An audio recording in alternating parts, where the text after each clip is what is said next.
Okay, I think we can start. Welcome everybody. Welcome all the external people on behalf of the VITALISE consortium. We are really happy that we have people beyond the members of the consortium. As promised, VITALISE will be a project that will be as open as possible, inviting external stakeholders to join, but also to drive some of the tasks, or the evolution of the task, or the development of the task actually. Today in this session, it will be more interactive, and it will have to do with standardization, procedures of living labs, and also evaluation of living labs, something that it's of great importance of VITALISE, but also of living labs beyond the health domain. I will give the floor to Despoina so she can handle the meeting from now on. Thank you, Evdokimos. And welcome everyone, some of you again, some of you welcome to our meeting. Hope that you'll find it useful and enjoy it. So we will start this session with the overview of what has been done in the COVID months in terms of the past and what was prepared by the consortium. We will go one by one in the three joint research activities. So beginning, I will give the floor to Vicky and Sylvie for work package 5 and rehabilitation. Okay, so welcome everybody. So work package 5 is all about rehabilitation. So let's vitalize that rehabilitation through international living lab collaboration. That is still our motto. You can go to the next slide, Despoina. So shortly, what is the aim and the outputs of this work package? So this is to jointly design and implement research that will assess the easy to use technological interventions for rehabilitations, either at home or in rehabilitation centers. And of course, we will provide a harmonized living lab approach for these external researchers with whom we collaborate. And so we will use various processes out of our services to do this and to deliver high quality data sets and technologies. And of course, we will capture the feedback of external researchers to improve. Next slide, please. So shortly, within the tasks of this work package, we are now at task 5.2. So we have submitted a research protocol in a peer-reviewed journal, and we are now ongoing with the ethical application documents that are ready to send to the medical ethical committees. And I give the word to Sylvie. She will present our protocol design and the small-scale pilots. Thank you, Vicky. So as you can see on the slide, there are 5 phases with 3 real research phases, if you want to call it like that. So we're currently in the preparatory phase. So the past couple of months, we've been having some group discussions and trying to have a preliminary harmonization of procedures and protocols. And as Vicky said, we're currently working on the ethical procedures. So the next phase, the co-creation phase, will start in March, April next year. And there is the idea that the VP5 partners will have co-creation sessions in their own country, and this with rehabilitation end users, informal carers, and professionals. Going to click that away on the topic of technology in rehabilitation. Afterwards, we'll have an intermediate phase, which is kind of typical of living lab research, to account for or to adjust maybe the protocol for the small scale pilots if there are any interesting findings in the co-creation sessions that we need to take into account. And so that brings us to phase 2, the actual small scale pilot testing, which for the timeline I think will be probably September or maybe spring or fall of next year, where we have 6 rehabilitation and/or data collection technologies tested in a rehabilitation context. And then finally, we will have phase 3, a harmonization phase, where we put all our experiences together and use the Delphi methods to come to a consensus on harmonization of protocol and procedures. Next slide, please. Yeah, there were some animations in there. You can just go through them. So this brings us to 6 small-scale pilots, which I will discuss in the next slide. So you can go to the next one, Despoina. Thank you. So a first of the small-scale pilots is the assessment of the, or study of the short-arm human centrifuge to be used in rehabilitation from our partners from AUTH. You can see the centrifuge on the picture. Now, if you have any questions on it, I refer you to AUTH. They will be able to help you better than I can. So they will assess the effects of this human centrifuge in stroke patients. But also it will be a controlled study, so they will compare it to healthy control participants and also to standard of care. The intervention, so the use of the centrifuge, will take 3 months with 3 sessions per week, 1 hour per session, and data will be collected at multiple time points from baseline to 12-month follow-up. Outcomes will be quite similar across the different small-scale pilots. Thank you, Despoina. Can go to the next one. Following small-scale pilot is a collaboration between Gaia and Ocean Living Lab, and they will assess the effects of performing arts therapy, so music and dance in public spaces, in both healthy adult men and women. It's again a controlled study. The intervention will last about 2 months, and it's it has a pre-post design, so data will be collected at baseline and at the end, and this with using both questionnaires and smart devices. So this is a more technology-supported data collection during rehabilitation than really using technology as part of the rehabilitation. Thank you. Next slide, please. Then in a third small-scale pilot, our colleagues at Intras will assess the effects of GRADI or Cognitive, a program to evaluate and train cognitive functions for older adults with mild cognitive impairments or dementia, and they will also assess the user experience of clinicians.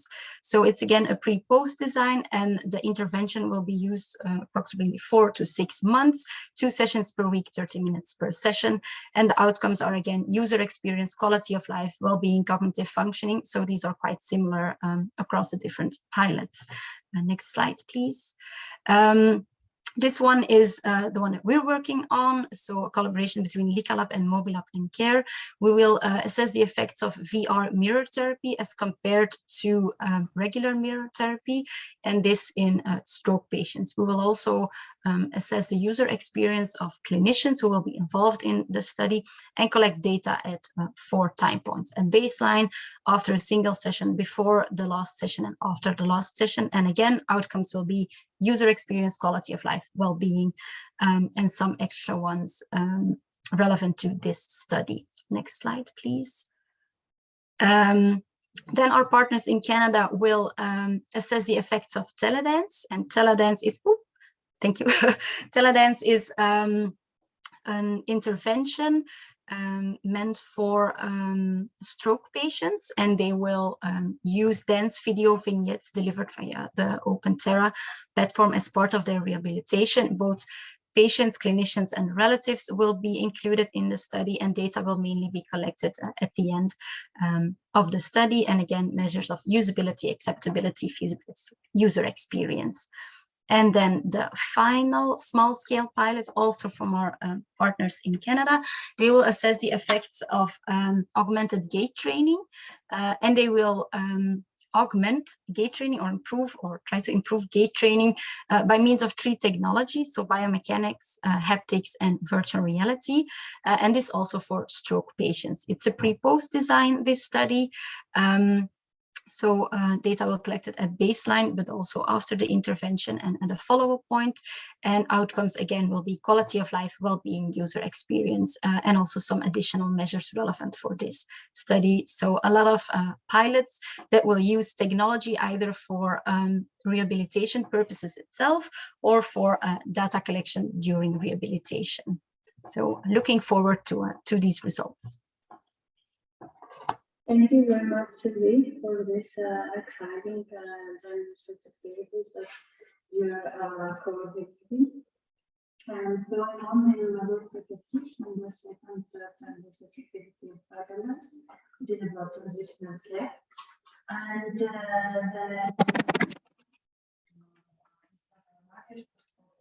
transitional care decisions.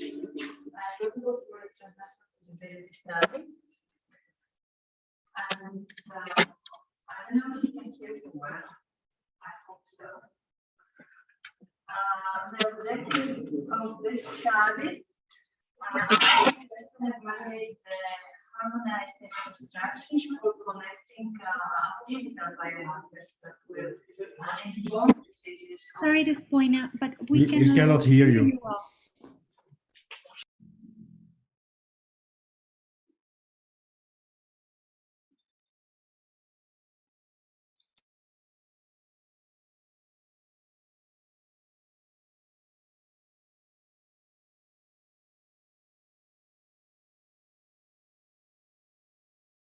No, we don't hear you yet. Maybe because you're muted?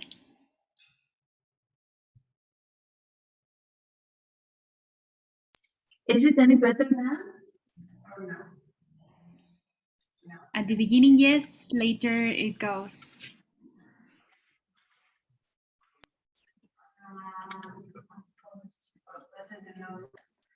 Now? Is it better now? Perfect. Perfect. Okay, sorry about that. Apologies.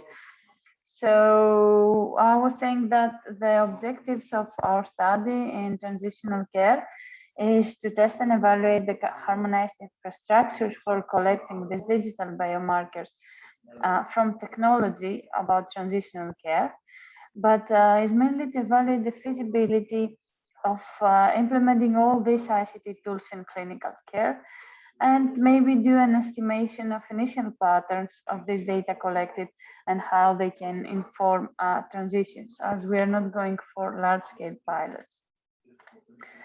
And we have already done a publication, as in Work Package 5 as well, in the MIR research protocols, and the preprint is already available and accepted.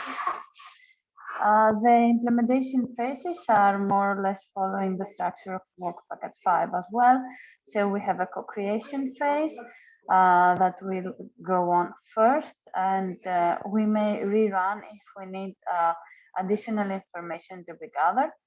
We have the testing and simulation phase that will test without real patients these data collections that we want to use, and also the transnational pilot that is the actual pilot. And we hope that all this data will give the input to big data collection. So in the co-creation, we want to evaluate things like what are the most important information that healthcare professionals need, what are the most important information that the patients need when they are hospitalized and moving to another care center. Explore their experiences, the experience of the patients, the healthcare professionals, but also the family, and also how we can capture this and capture other data, but not stealing time from healthcare professionals and the patients. So in the more unobtrusive way as possible. And moving on, the testing and simulation phase will run in Laurea Simulated Hospital with nursing students that will undergo undertake the role of patient, but also healthcare professional, and will test all this data capturing and also the information with questionnaires, prompts, prems, and other input that will be gathered during the simulated hospitalization. And then the transnational pilot, which will run in Thessaloniki, Spain, and also Canada, Montreal.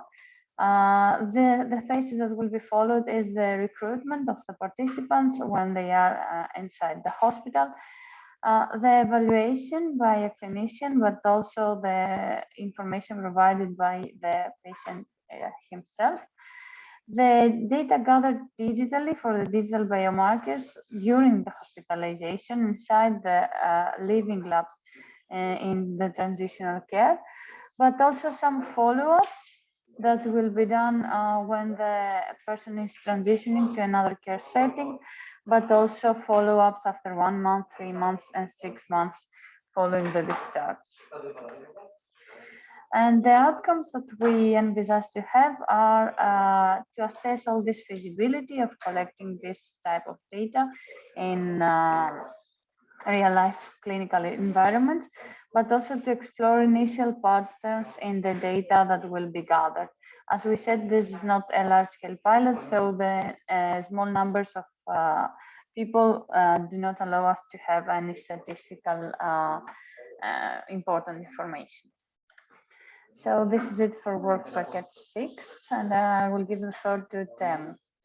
Okay, so pretty much the process is following the same steps as everybody else, but in here we are trying to co-creating a harmonized living lab for big data-driven hybrid personal development, and hybrid personal meaning that you are using also the kind of the big data approaches to collect the data, not only asking from the persons.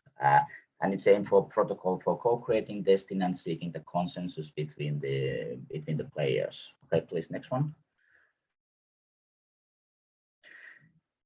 So, like I said, the main goal, like in whole VITALISE project, is to co-create and test this harmonized research protocol for developing something, and in our case, is to developing the hybrid personas, which are the kind of hypothetical user archetypes based on who is representing the user community. And also the other important thing for us is that we want to investigate how to utilize and how applicable the kind of new innovative technologies are when we are collecting data from the different types of an everyday living environments, and as well as different living lab environments. And also for this BP7, we have the preprint is available in this link, so you could be reading that if you want. Next one. So the first phase, which is kind of grounding on the understanding that what are the most potential data collection approaches and research approaches for collecting the data. And in a way that the first understanding that this is the tool set and these are the kind of the approaches that what we could be using. And for that, we've been collecting the data from the VITALISE living labs who are participating in these things. And today, later on, we will be discussing about that, what kind of results we will be having on the standardization process. And how we did it is basically the different types of online co-creation workshops, as well as the kind of an iterative co-writing in order to get in this publication. Please, next one.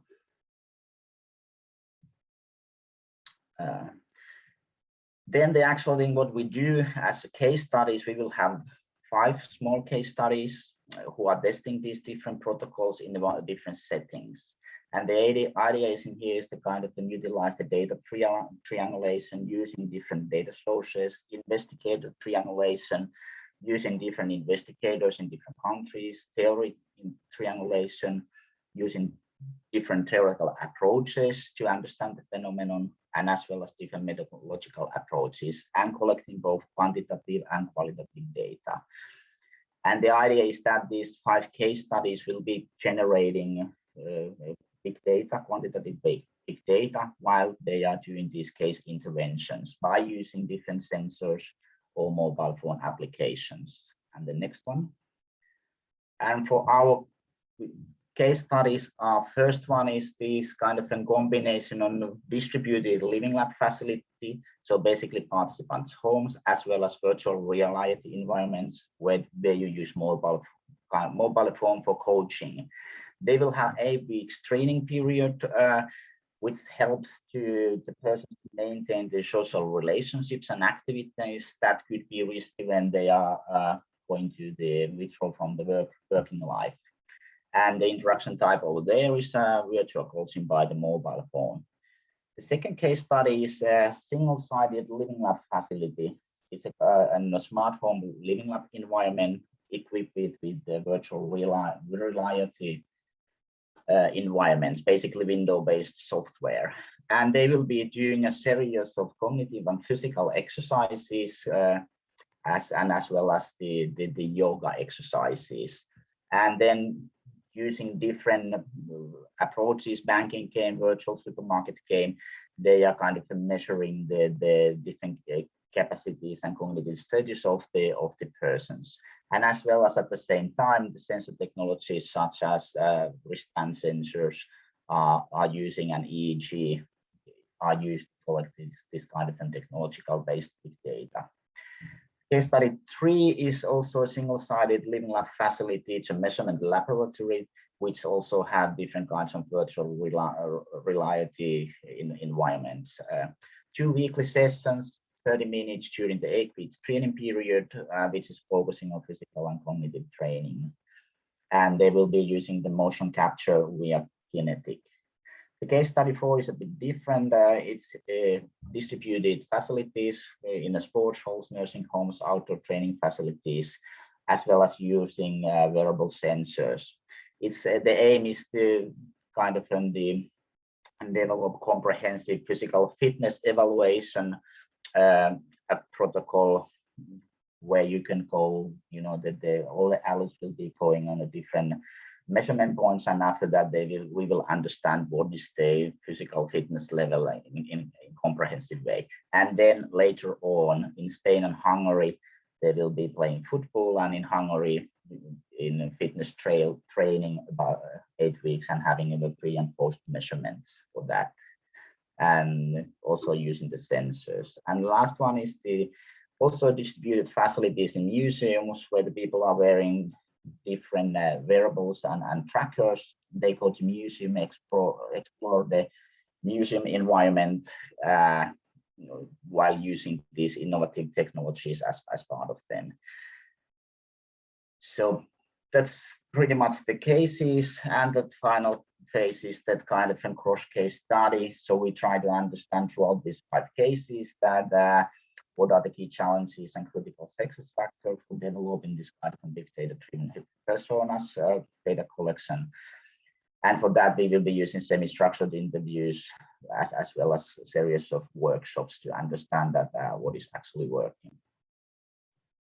Okay, I think that was the overall outcome in here is, of course, each of the case studies have the overall outcome regarding to the, for example, are the training programs effective or not, but as a general aim, like in all the VITALISE VBs is the develop the kind of the harmonized processes for these research activities. And hope is that we will be speed up and improve the research quality and offer novel possibilities to open data share in multidisciplinary research, as well as being able to compare the study results between the different countries. So that's pretty much what we are doing in VP7.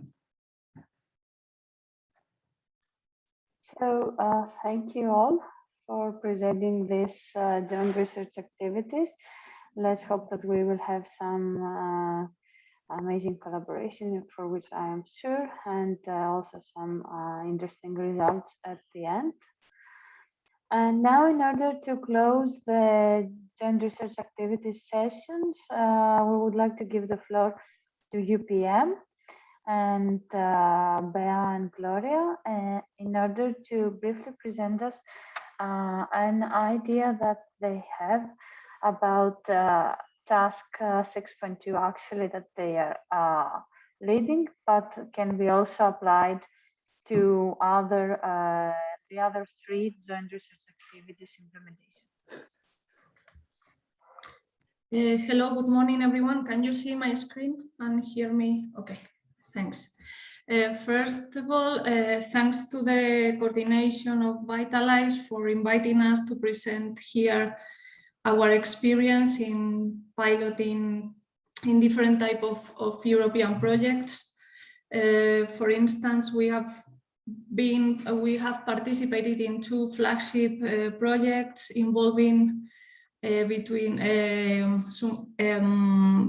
all of them more than 50,000 users. So we are happy to be able to share with you this experience. The projects are Activate, which involve in the preliminary phases of the pilots, the living labs for the co-creation sessions, and also for the part of the pre-testing with real users before deploying the technologies in real settings. So based on this experience, today we want to give you a very short insights on the pilot design and the process. The first question to be answered is, what do we want to demonstrate with the pilots? A part of the protocols that have been presented there, do we want anything else with the pilots, or just we want to demonstrate the questions presented in the work packages 5, 6, and 7? So having said this, we want to share with you our phases, the phases we use to organize and define the pilots. These are the preparation phase, the deployment phase, and the running phase, and the impact assessment. The preparation phase, for us at least, includes all the ethical and legal aspects, and also the study protocol definition, which are the basis for defining a pilot. Then in the deployment phase, there are 3 activities that are key to really have a successful piloting execution, which are the recruitment, in which you can define the recruitment strategy, inclusion, exclusion criteria, and so on, the training, and the installations. For the running phase, we envisage the whole pilot execution, the control of users in operation, dropouts, and so on, and also the definition of key performance indicators for monitoring pilots. And the last phase, it's the most important, which includes all the previous phases, and it's devoted to the evaluation, data analysis, and the aim is to generate the pilot results, the global pilot results. In VITALISE project, these phases match pretty well with the task of the work packages. So now, focusing on the pilots monitoring, it seems that it could be only related to the running phase, because it's pilots monitoring. However, from our experience, we know that this phase should be to the global pilot execution. So all the phases, all the tasks in these work packages. And to finalize, we were asked to think in tools for monitoring pilots, but for monitoring pilots, it's necessary to start working in the definition, indicators definition. Are we going to define these indicators for monitoring in a common way for all the joint research activities, or they will be specific, or we are going to have some hybrid mode in which we can define common indicators and some specific? It's something that we need to start discussing. And also we think that this phases definition help us to better organize these pilots monitoring. The next step is, how are we going to collect this data that we are defining? From our experience, there are 2 very easy and common tools that are pretty well for doing that, which is an online Excel file updated periodically. For instance, we can set up that every 2 weeks or every month, all the living labs or all the pilots should complete this Excel file or a Google form that could be transformed in an Excel file.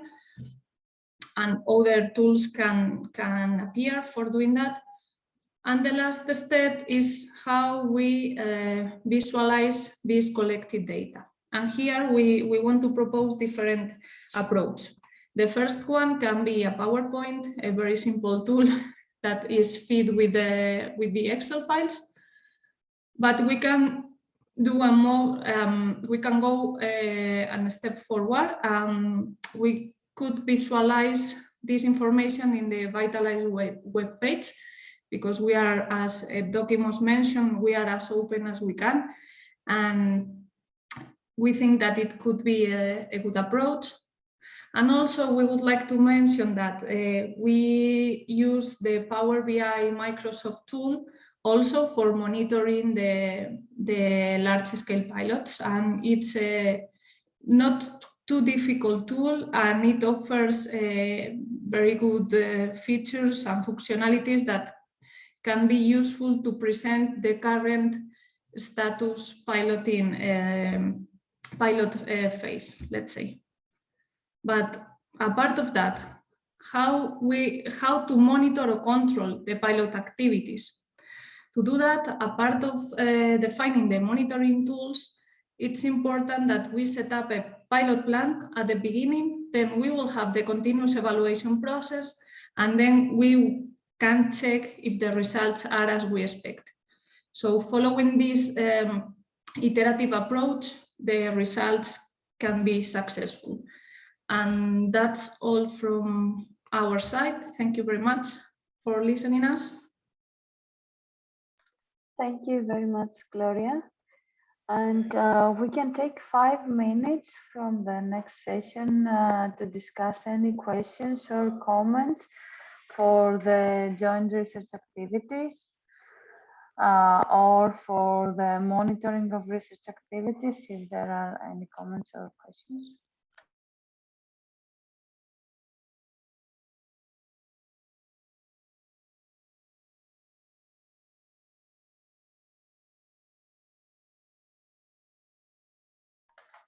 Okay, if not, there were 2 questions in the chat, actually, for the slides and the contact details.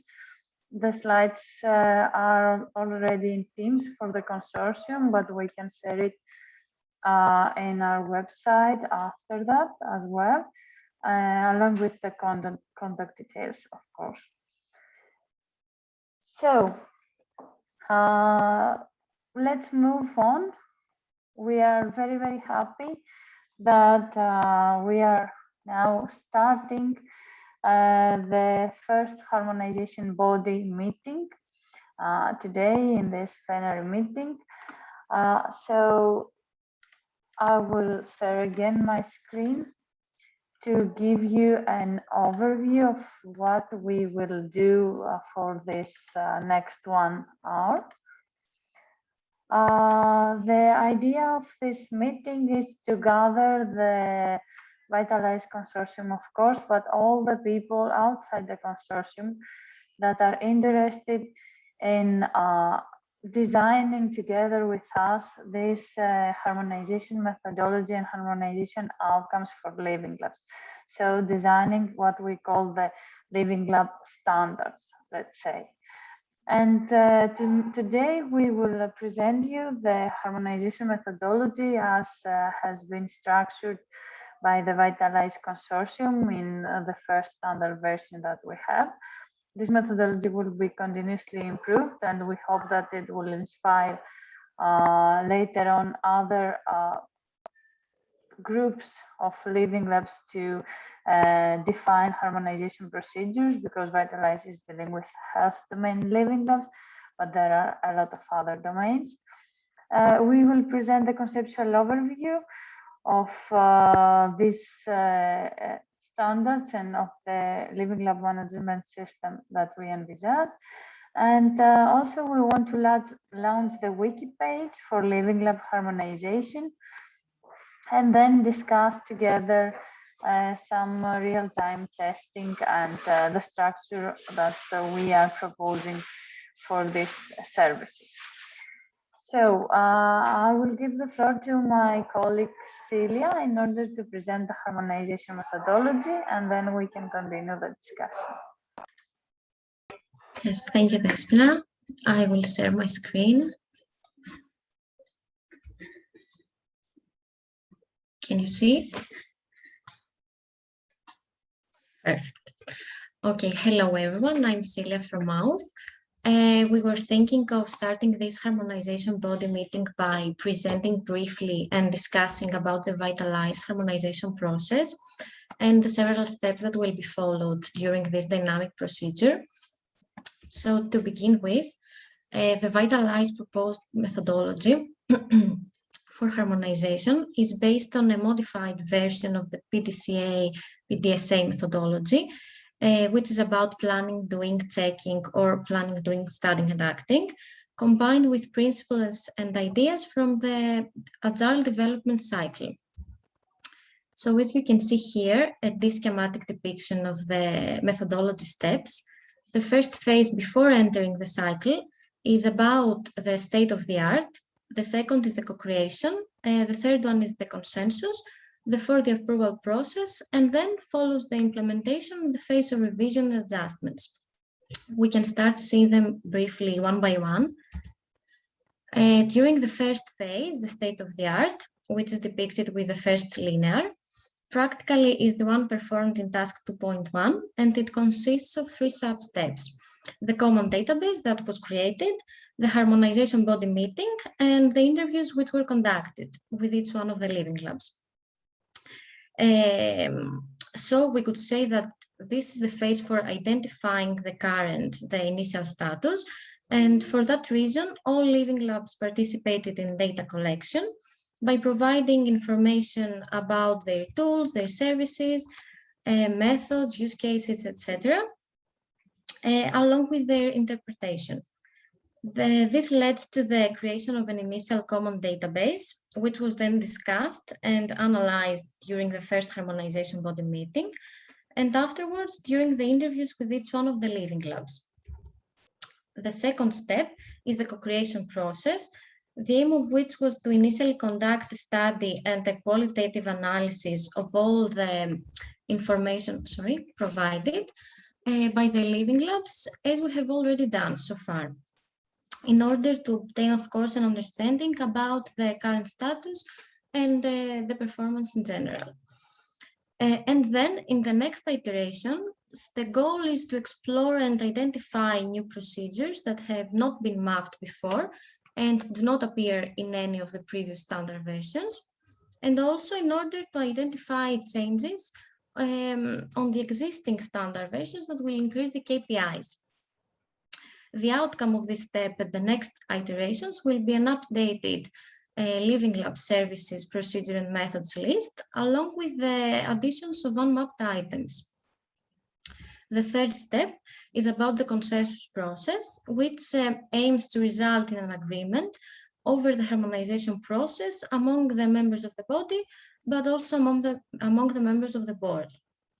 So as an input here at this phase, we take the description and the template that have occurred from the co-creation, and afterwards, during next iterations, we take the descriptions and the information that have come out from the previous revise and adjust phase. And for that reason, here we begin with identifying and discussing conflicts so that we can then come to consensus. And here the outcome, as we envisage it right now, will be the level of agreement for all the updated procedures and services that we have gone through the implementation phase, or those that emerged later from the co-creation phase. Proceeding, we have the fourth step, the approval process. Here the objective is to approve and publish the current version of the standard that came out of the consensus process, after going through a public review for the final comments. So these 3 key points, public review, approve, and publish, are the implementation steps. And the input here are the items with the supermajority consensus from the previous phase, or maybe less if the harmonization body or board agrees to do so. At the end, the outcome of this process is expected to be the updated version for the current iteration. The next step is the implementation of the JRAs, the joint research activities, from all the living labs that are involved. Here, living labs are invited to adopt the current approved and published standard, focusing more, if it's possible, on the new services and modifications that were introduced at the current standard. So the input we have here is this approved and published standard, and the 3 implementation steps are 1, the planning, 2, a period for implementation, and 3, the KPIs and feedback collection from the living labs. As an outcome of this process, we will have the feedback and the information collected from the living labs after the implementation of the JRAs. Lastly, we have the revise and adjust step, during which we aim to reflect on this feedback, the feedback collected during the previous phase, for each one of the existing, but also the new services and the procedures that will be possibly added later on. And also to propose the appropriate adjustments that would lead to better KPIs. Consequently, the input here will be the information provided by the living labs through documents, maybe and lists that the living labs will complete regarding the number and description of the existing services, tools, processes, as well as the KPIs from the implementation phase. That way, after this step, the expected outcome is a report with proposed updates for the living lab services, process and methods. And here to sum up, we see that the methodology of the VITALISE harmonization process is an iterative and dynamic procedure that constantly evolves. And now the main idea about the next standard versions is that they will be changed and improved over time during each cycle that we run through every time. So our objective right now is to explore and identify any new possible service or procedure that has not been mapped or documented before in the previous standard version. And also the other goal is to identify changes or make adjustments on the existing standard version that will increase the KPIs. The iteration that will follow will take place every 6 months, attempting to harmonize procedures and services among all the living labs, and after each iteration, the outcome will be the deliverable of the standard version. So I think that's all for me. Thank you very much. We expect your feedback, any comments that you may have for that process, harmonization process. Celia, can you go back to the figure, the circle? Yes, here. Thank you. So we expect ideas, comments, changes.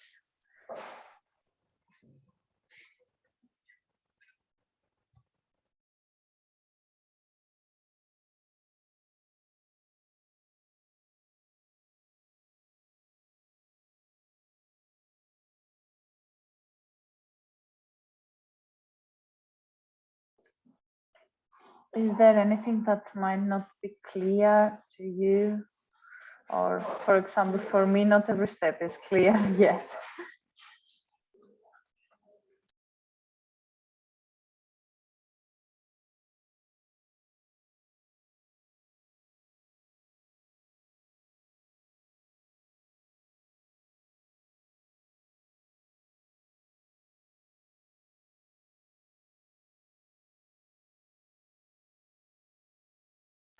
Okay, I see that we are not up for discussion maybe right now, or we all agree that this is the perfect methodology, but let's see in practice.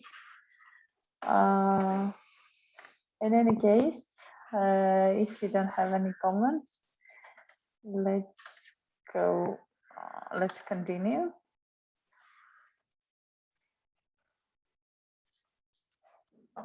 Okay, I see a comment. It would be nice to see a potential timeline to all these steps. So, Celia, do you want to answer or should I go? Yes, it's a schema as we envisage it right now. We propose it and we see how it works. We are open to changes.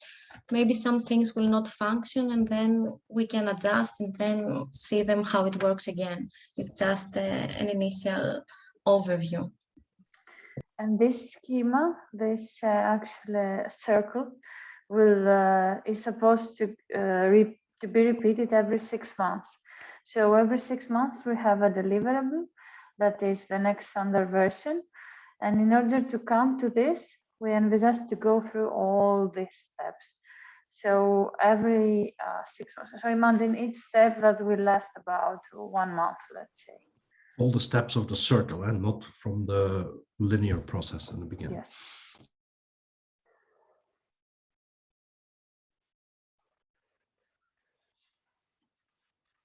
Okay, so no other questions. So back to this screen, and now I will give the floor to Teemu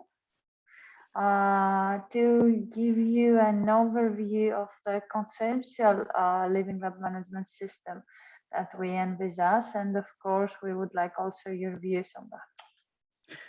Yes, let's jump on this one. So we have been using these numberings in here, and I will call each of those explaining what they are, and especially we are interested in that, are we missing some big blocks in here? So that would be very useful for us in a way that if we can identify something that is missing from the overall framework. So when we started this work, one of the items was already challenging about the terms and the definitions, and everybody who is doing any research is, for us researchers, is very difficult to agree about the certain definitions, and that's why we were thinking about that one of the key items in the standard should be like a living lab lexicon, where we provide definitions for certain terms. So later on it would be much easier then to discuss with each other, or at least we will have a kind of common ground to refer. We don't have to be always agreeing on the definitions, but we will have a common ground to agree about the certain things. So for example, when I'm talking about what is a workshop, then we will have a common understanding. That might be quite easy to do, but let's say what is a prototype, then it becomes already a much more difficult. But the aim is to have a bunch of terms and definitions. So you could be using that when you are collaborating with somebody else and kind of can get more fast and straight into actual business instead of arguing about that what is the term. The second one is on the right up over there is the living lab business model.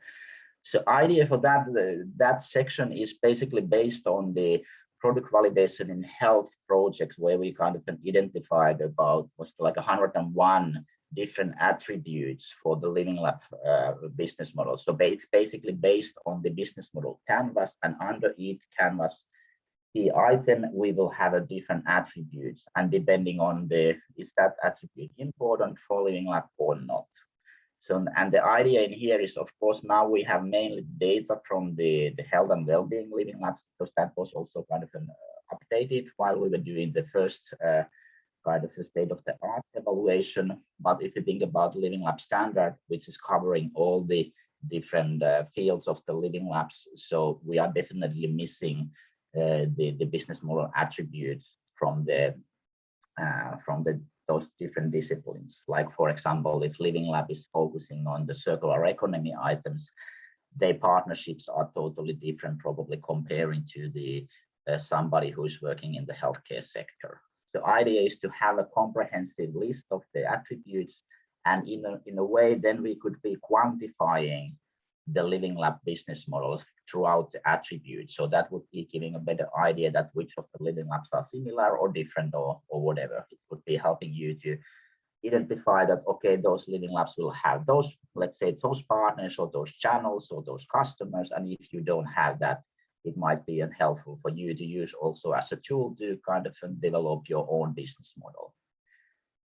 The next item is the research process. It's basically a scientific research process, like how we do it. And for that, we've been using as a founding Founding information is the research process that has been defined as a part of the VITALISE proposal for the European Commission. And that's why that is also the one thing that pretty much follows the stuff that what we were kind of explaining as a part of these JRA descriptions, that you have to do your planning and recruiting and so forth. And the idea is here is that we have this research process, but on the other hand is that we have an innovation process, the number 4 on the right hand side. So we have to have the kind of an interlinkage between the innovation process and research process. And depending on what kind of an, the innovation item the Living Lab research is trying to develop, like, are you doing the only, like, for example, doing a concept, your project is focusing on the conceptual development, or are you running small scale or large scale experiments? So definitely the research process is a bit different, or at least will have a different items comparing to what innovation process phases you are planning to cover. And that's why it's important for us to try to somehow get linkage, or maybe in the future have like proven templates that if you are in this phase, you follow this process, that should lead to good results. And the clue between the research process and innovation processes is the Living Lab R&D services. So what kind of services they are offering for the customers or whoever they are doing the Living Lab work. And in here we have been a bit trouble in that sense that what is a service, what is a method, and so forth. And it's not always kind of a clear cut in that sense. What is difference between service and methods or tool? So is it a workshop? Is it a service, or is it a method? So of course, depending on what you do, it might be both. But anyway, the idea between the R&D services is that you will have this kind of, let's say, service packages, and you will be understanding that if I'm a researcher or I'm a company or whoever, and I want to be collaborating with you, I will understand that what you can be offering for me. And in general, on the top, if we have the Living Lab research infrastructure, it's basically combining everything together. And like in the VP7, I was explaining that, you have single site research facilities, like, let's say, smart home lab or Living Lab laboratory. You have distributed research infrastructure, which could be like, for example, a street in a city, or the person's homes. Then you have virtual research infrastructures, and then you have mobile research infrastructures, which you can be bringing in anywhere. So basically, this whole thing is that we will be introducing that there are different types of research infrastructures for Living Labs, and you are explaining your infrastructure throughout all of these other items. And then on the 7th is the data collection approaches, which are divided in the three different sectors. So we have the methods and tools, and the method could be like survey, focus group, interview, and so forth. And then we have devices and technologies. So like in our case, the VP7, we'll be using like sensors or wristbands or eye tracking or whatever. So idea is also that we will be listing what kind of technologies and devices besides the methods and tools the Living Labs are using. So you could be using that also once again as a foundation to understand that, okay, what kind of possibilities I have for the data collection. And hopefully in the future, we will have the tight community who are using the similar devices, and they share their knowledge about those and develop the research protocols for using for those particular approaches. And then the final one is the validated questionnaires and instruments. In here, we are referring to like, for example, if you're measuring a PROMS or PREMS, there are a bunch of, the questionnaires and scientific instruments which has been validated for example, for quality of life. There are different tools for measuring quality of life. And then maybe in the future, we might have some certain suggestions that in the certain settings, okay, we see that these are the instruments that you could be using for collecting the data. And the bonus in here is, of course, in a way that if we are using a similar questionnaires and data collection instruments, we have a possibility to compare results between the different studies. Let's say you are trying to measure the impact of the certain device or certain protocol impact on the health. And if we have like a bunch of different test results already, so we could be saying that, okay, on the average, you are below the 20% or 80% or whatever. That would be very valuable information for the who is developing the solutions. So basically, this is the general framework that we ended up, and also this is kind of the results of the iteration of all the partners in here, and this is what we ended up as defining the main clusters. And I really like to now open the discussion about that. Are we missing some big blocks in here? And as well as, within each of the individual blocks in here, we really would like to hear about your insights, that what should be there, what is important, and in general, do you see this as a sense-making framework for you? Does it help you to understand what is the Living Lab operations that you need to be doing? But please, the floor is yours.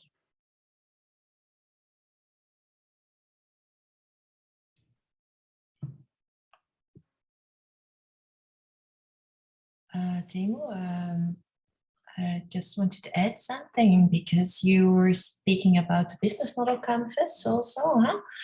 And what I would suggest is before you start with the business model canvas is to do a value creation canvas first, because that kind of loads the business model differently. So what I have seen in workshops I did with business modeling, and I also used Lauria's business modeling document here also for, is also that when you do the value creation modeling first, that helps, especially with new values captured in this process, and then do the business modeling, because then you can be more specific for the actual value proposition you have with VITALISE. So maybe that's an idea. Yeah, you're absolutely right on that one, because when we was doing this this business model canvas stuff for Pruva Health, we actually used 4 different business model canvases over there, but we ended up then using we collected data throughout the different, but we didn't, I don't remember if we used that one. But the weakest part of this attributes that we've been defining for those 101 was definitely the value proposition, and that is something that we really need to be the sharpening. What is the value proposition that the Living Lab could be offering for the customers or for the research in general? And that is something that is you really need to focus on. Yeah, and I think it's different per pillar. So you have the pillars like your research, R&D, and innovation, and the value proposition can be quite different for it, and also the values captured or the values destroyed could be different. Yeah. And for example, in VITALISE, we have already been identified a bunch of different potential researchers kind of groups that could be using our infrastructure. And one more important thing is that, yes, in the product validation health project, originally that was focusing on the SMEs. The customer for that wasn't the researcher. So that's why it's very good that we have this VITALISE project, because now we could be looking this from the researcher's point of view. So if they are our customers, so how we do that. But I think that easiest way would be do that then is the using those user personas or potential, you know, the roles that we've been defining, and then let's use the canvas that you were value canvas that you were saying. So I think we could end up in a really good results in that sense. Yeah, and what I also, when you kind of work it out in proto persona, then you could also do like groups within the, let's say, the open stand-up meetings in VITALISE, then use these proto personas to further develop with the group to make it even more specific, so the services would be linked to it more closely. Yeah, and we've been discussing previously that, you know, we hope that at least the VITALISE partners will be engaging to those roles throughout their own networks when we test out our things, so we get like international data about the how do our services and offerings are seeing for them. Yeah, nice. Okay, thank you. Mr. B. Selm, I don't know your first name, my apologies. Hi, yes, I'm Bror. I strongly agree with the previous remark, because again, in the spirit of Living Labs, we are always speaking about the shared common value between all the quadruple helix players. And thus, if we go to any of the, you could say, traditional business model canvases or business model approaches, we are missing the co-element, shared element of all the four.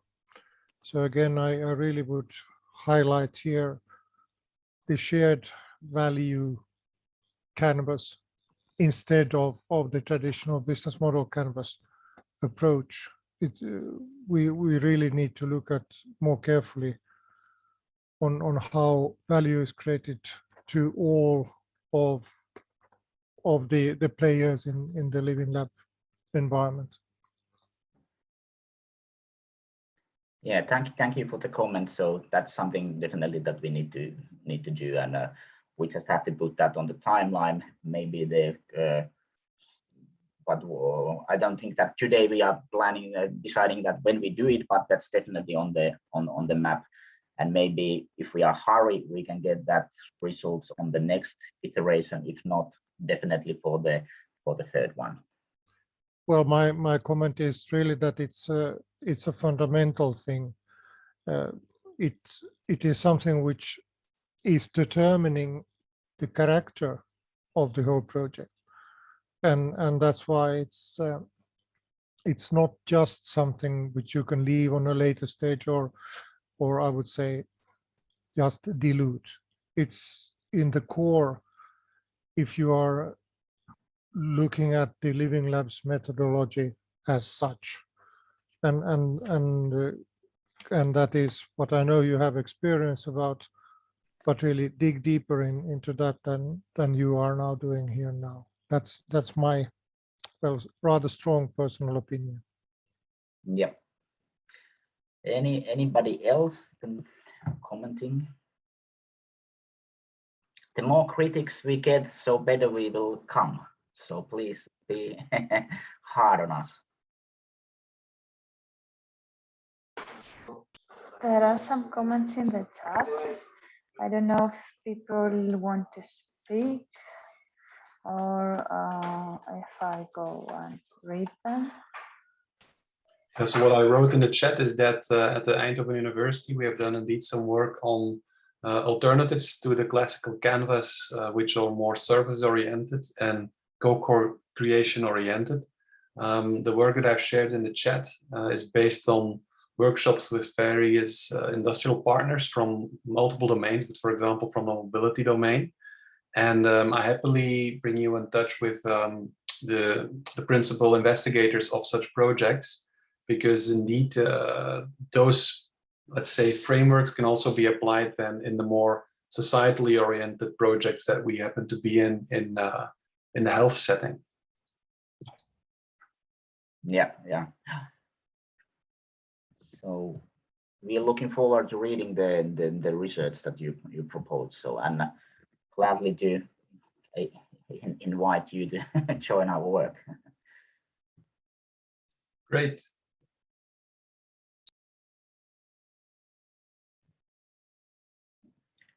Anybody else besides the business model things, like a lot of challenges in the research and innovation process, as well as the how we combine the services for us? Well, perhaps from my side then again, so about the business model stuff, I think I was then rather theoretical, but my other comment in the chat was very pragmatic in a way. I think about the data collection approaches, we have some very clear low-hanging fruit. I think we primarily need to bring people in touch with one another there, because I think ultimately it's about finding each other. And so for me, that is then the priority, to get in touch with those who are, for example, working with these wearables that were mentioned. And I'm fully trusting that when the information becomes public on the website, that also others could join such collaborative efforts. And I think indeed, really listing clearly in a very accessible way who's working on what is low-hanging fruit that can progress us there. Yeah, so we have this kind of a matrix structure. We don't have the slide in here, but the idea is that whatever item you have in here, let's say that we are describing a workshop. So we could be entering that, you know, who has been using that particular methods in what kind of user groups, which technologies has been using. So you will have the structure is actually also kind of in the social network within these studies. And because we are also collecting this kind of an open data, you could have not only the research results, but if the project has been providing the open data, you will also have possibility to access the data. So that is the kind of the big vision in here, that everything is interlinked in that sense. And I will have an access directly to that person who has been doing on that work. So you don't have to anymore basically then access to the one address, but really that creating a serious community between the researchers who are doing this, because we know that there's always a lot of challenges, especially when we implement something new, like some new devices is coming or some new research approach is coming. That's the time that when we need the help from the other researchers to do that. And hopefully we can engage this kind of a collaboration throughout this standard, and then as well as kind of speed up the process, because we don't have to start by discussing about basic definitions, but we can actually jump on the actual work. But maybe Despoina, maybe we could be adding on this slide set the matrix stuff in the for if people are downloading, that might give a bit idea about what we are looking for. And I will also continue a bit as we were talking about tools and all this being depicted somehow and included in a single accessible and easy to use tool. For the time being, we would like to introduce you the wiki of Living Labs Harmonisation that we are launching today. I will give you a quick overview of the wiki. You have already the link in the chat that you can join and see. I will go through very quickly and then I will give the floor to you for comments and ideas as well. So is a normal wiki page as is we are used to. Here is the home, and it has some welcome and objectives of this wiki. Some important tips and tricks of how to use is that it has this very nice feature that if you, for example, go somewhere and you collect a text and you click Ctrl+N in your keyboard, you can directly start typing something. So like, for example, I don't like this word that you're using here, or I don't think that this is something that it works. So you can add the annotation and continue reading. And also you can add comments here. So going back, and if you want to show or hide the comments, you can click Alt+A. And also you can register. And then if you register, you have your username and your password, and you can write comments with that so that we know who you are and what you're representing. Or if you don't want, you can add comments without leaving your name. And here you can see the structure that Teemu was talking about. So we have, of course, an introduction that describes in details all of this, what is each step of the conceptual model. And then each step is the Living Lab business model with what has been developed so far. So it's not a final complete version as such, but is an initial version. So for example, in the research process, there is no input yet, but we are planning to include so in the innovation process as well. And then we go to the R&D services, which is the most complete session, but not final. It just has a lot of input. And also research infrastructure, data collection devices and technologies. So the floor is yours for comments, for discussions, but you can also go through the wiki and start playing if you like.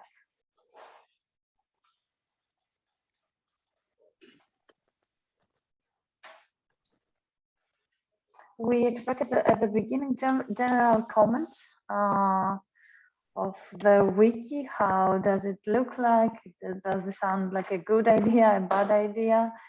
And then we will go one by one in the R&D services to discuss some examples together.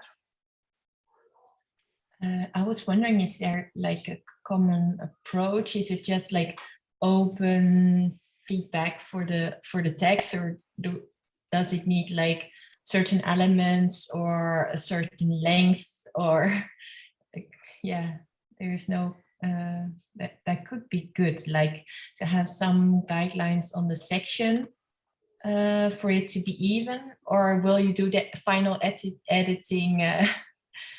Yeah, okay, that's the approach. Yeah. At the beginning, the idea, at least what we have in mind, but we are open to new suggestions, was to be completely open so everyone can join and write a comment.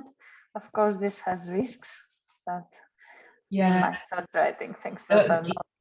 I've done these things for education also, and what helped is that that you would have like some guidelines. For instance, some people put links in, and at the very end there are double links, for instance. Or some people would have like definitions.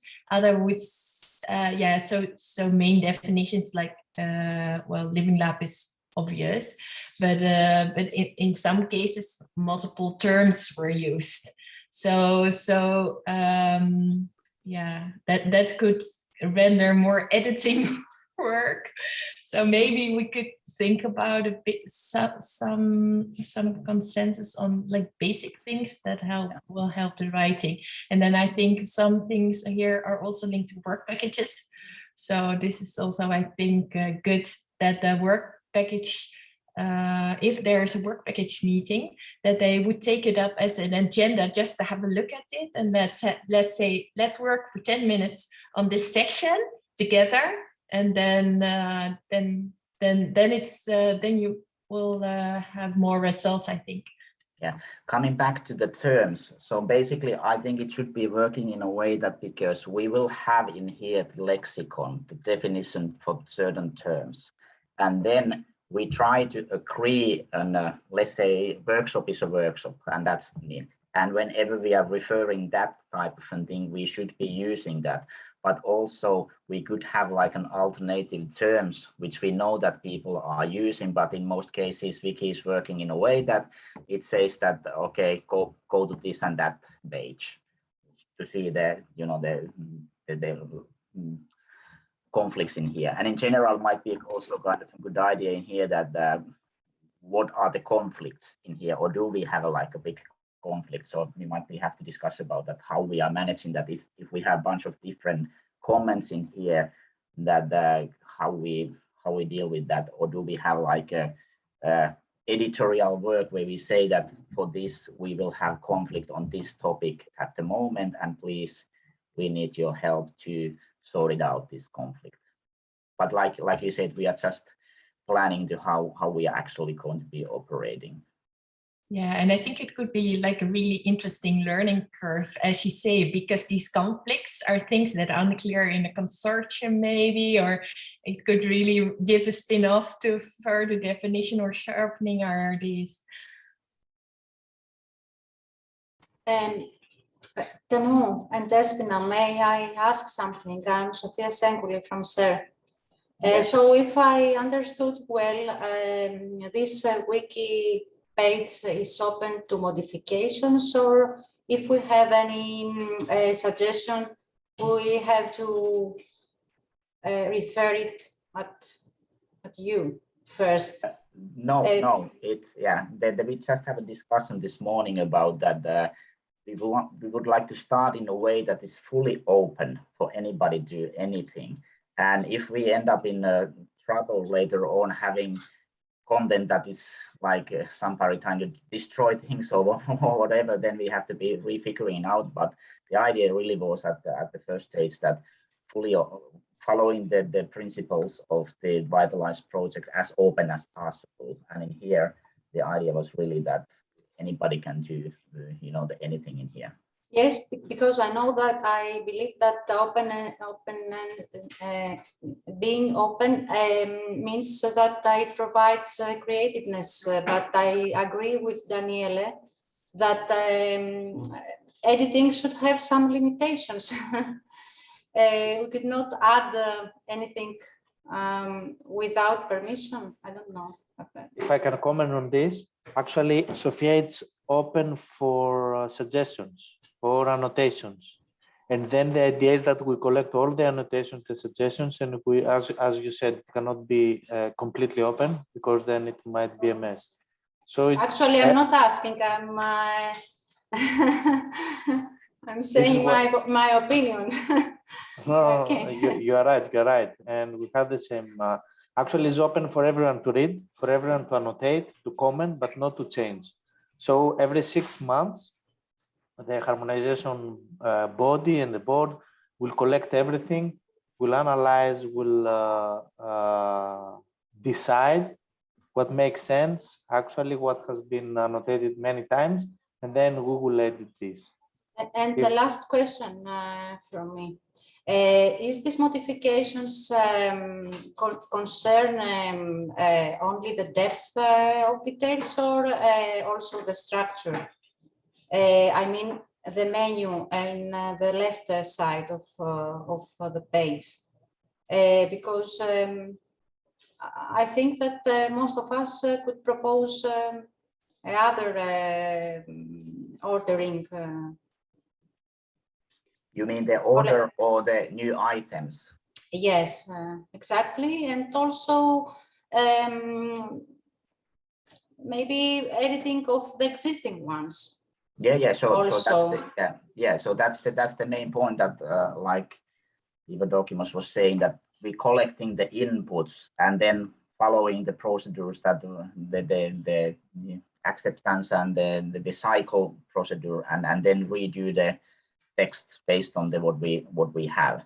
So we already did a bit of that in the state of the art phase, but not too much about. But some minor things were changed because some titles were not fitting for everybody, and we tried to figure it out that what title would be a better one. So that's I would say that this is the ongoing iteration. So until we reach kind of the map that the super majority of the people are agreeing that okay, this is a good description, this is a good title in that sense. Okay, and are you planning to provide a concrete timeline of permitting us to suggest to provide our suggestions? I mean, actually, the suggestions can be provided in any time. We will just have in the timeline some timestamps where we will say that now we take what it is there and we make the next version. And this timestamp for this iteration will be about mid-February, because we need to prepare for the submission of the deliverable. But we will announce the exact date. But it's not that you stop commenting or you stop adding information, is that for us, we take whatever is there until this stage. And if you see here, it says approved by. So if we go to the next version and we do some major changes, this will go that approved by VITALISE Harmonization Board probably on, and here it will be the date that we close the previous version. And then all the next comments will go to the next version. So that's surely we will have kind of campaigns that if there's something that we really want to focus and collect some inputs for the certain phases, we will have kind of a campaign to stimulate people to answering on those particular things. But in general, like I say, it's open all the time. In order to do a quick testing, I would propose for all of you to go to the co-creation sessions of the R&D services. You have the link in the chat of the wiki, you can find it, and you can try to make comments either directly on text, so annotate text and click Ctrl+M so that you can add comments, or add your comments here. So we have 5 minutes left for this session, so let's give it a quick try, and if you have any comments. And as you're doing that, I think that there was some questions on the chat. The one is it going to be open to everybody? And I think that we have answered that. The other is about these being accessible via the VITALISE web page for quick access. And Ada already replied that we will include this wiki in order to be easily accessible, but this is another independent tool, let's say. And also there was a comment that consortium need the chance to use it and integrate info in order to have a more constructive input, and of course, and that is actually your homework, let's say, for the next month or so, to go through that, to read it, and to start putting your comments there. And not only for the consortium, but for the external people that are in the harmonization body as well. So this is something we will need some of your time to go through that and make comments either for the structure or for the content itself.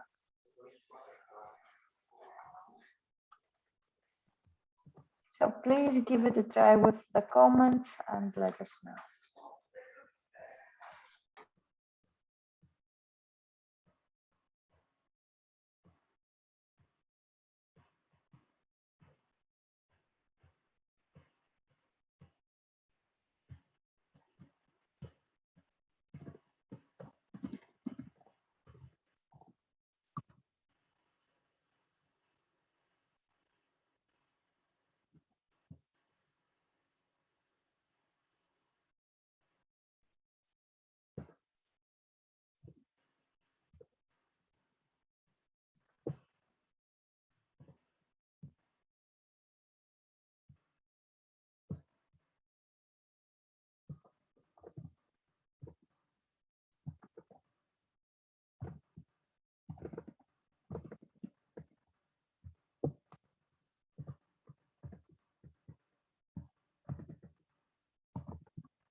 There are already some comments.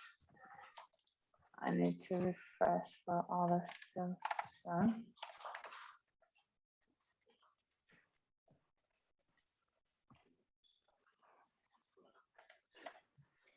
And also just a final comment. Here is the history in which you can see the changes and the versions. So as we said, this will also be in the approved by, but here you can go in previous versions to see what has been changed from one to the other. So when we make changes and we publish the new one, everyone will know what we have changed, and it will not be something that we do and no one understands why.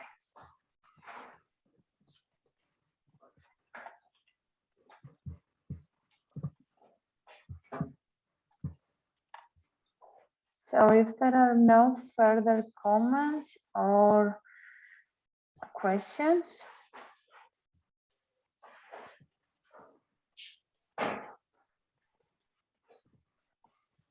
okay, we can break for 10 minutes and come back to the same link to continue with the workshop on KPIs and Living Labs labeling.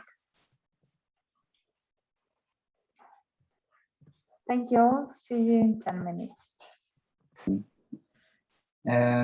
So, hello everyone.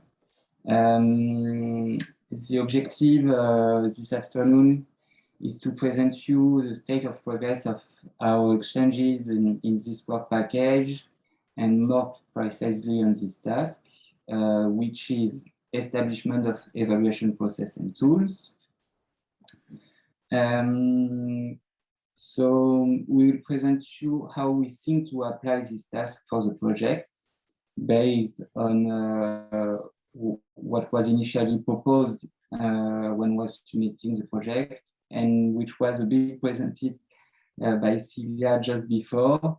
And the idea now is to go further and to show you our discussion in the work package, and to show you as well the discussion in the workshop that we did on July 1st. And the goal of this task will allow us a continuous evaluation to have concrete results during the project, and that's why we are at the beginning and not at the end, to improve ourselves during the project and not have a result just at the end and say what we can do years after. So for this, it's necessary to define KPIs, which will be the evaluation criteria. And you will see in our presentation with Koen, we will discuss, we will focus on the KPIs a bit.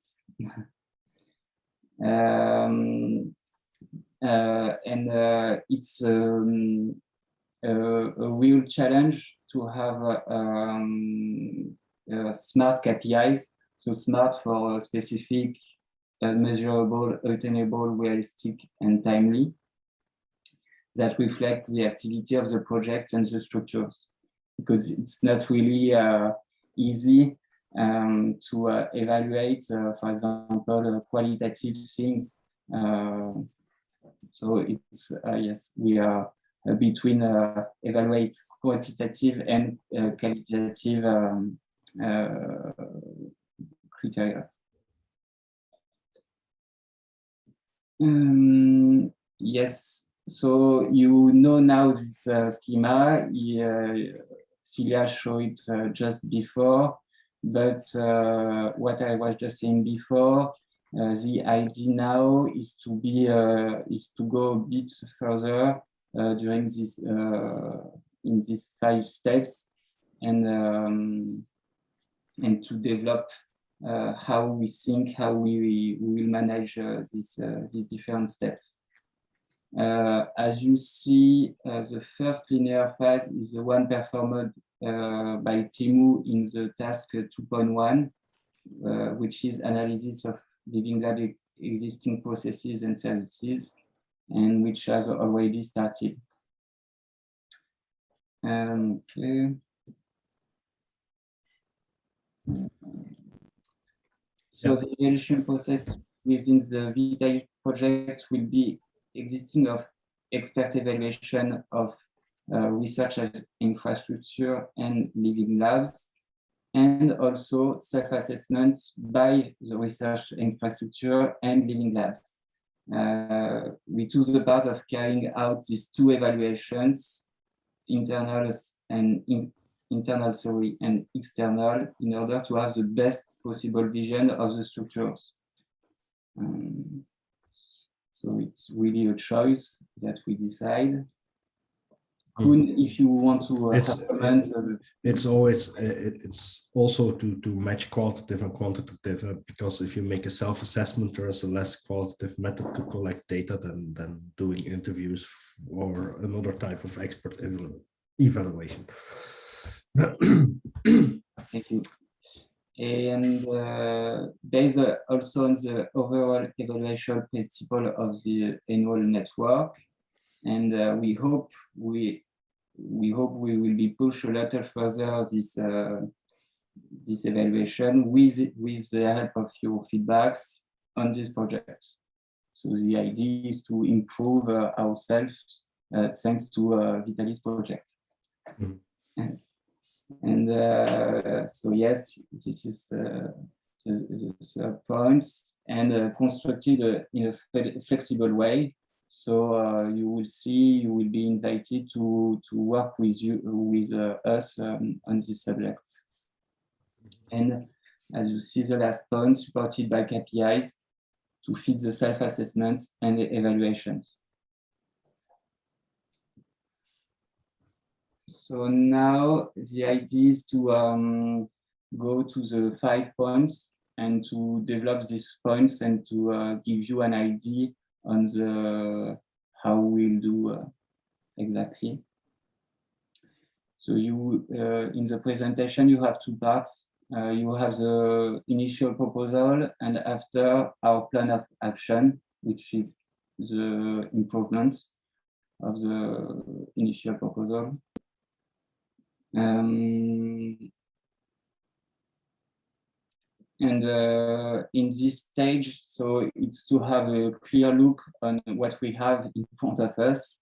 So I have a mapping of all the living labs and the stakeholders. And after have this mapping, try to find KPIs. And so it's already a work in progress, because we have tools to help us, which already exists. And thanks to ENoLL network, sorry, and the job that we did in the 1st of July, and also in other network. For example, in the forum, so the French network, we use another tools, and it helps us to construct all these KPIs.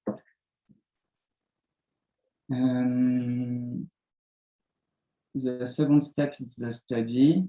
So the main idea is that after gathering the info in step 1, have a common template.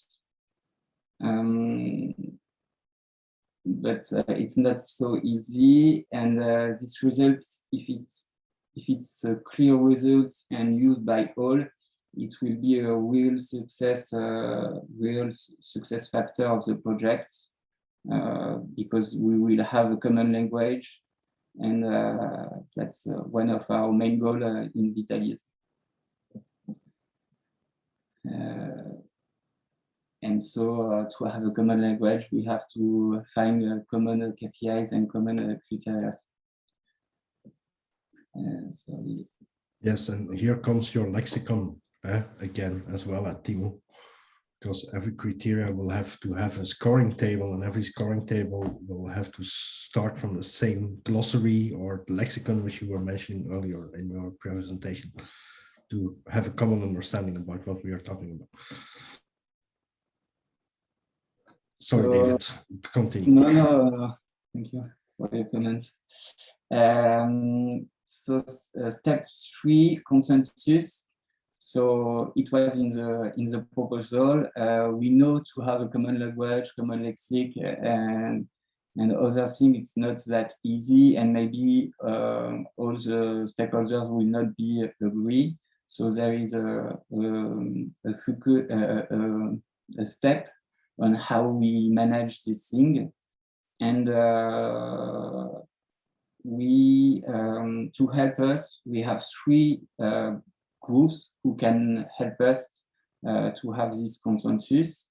So the harmonization board, VITALISE Living Labs and research infrastructures, and a third one, which not exists yet, but the idea at the end of this presentation is to have volunteers who will be interested in this subject and can work with us and to have a groups to discuss about KPIs and yes. So the idea is not only internally in VITALISE to co-create this thing, but also validate it in the ENoLL and other networks in a group, focusing on the steps which are been taken in this task, following the cycle, which was explained by Celia as well. And therefore, ENoLL will host a volunteer group of living labs within the health field, which are not in the VITALISE, but even beyond the health field, to see whether what we are creating makes sense to make it a sustainable plan of action. Okay, so the first step is implement, and we can for this step, the idea is to develop a bit and so have tools to help us to do the implementation. And to do so, we'll set up evaluation structure and process for expert evaluations. We'll create a pilot group with the ENoLL labeling task force. After that, we will define scoring tables, criteria by criteria, and at the end, they have first draft self-assessment tool on an Excel board, for example, and it will be the first tool which can help us to evaluate ourselves. And at the end, revise and adjust. So the idea now, if there is an additional service that is not included in the list, how we'll find if there is one or how we can integrate it. So first of all, after define our first draft, the idea is to test it. After have an evaluation of it with the experts and the living labs and research infrastructures. Have an analysis of the 2 steps 8 and 9. Develop another draft and have the validation of the harmonization board.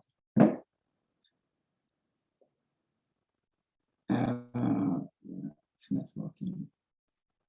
Sorry. So what I was explaining before, it's at this stage And after the workshop of July 1st, we defined chapters and criteria which were the most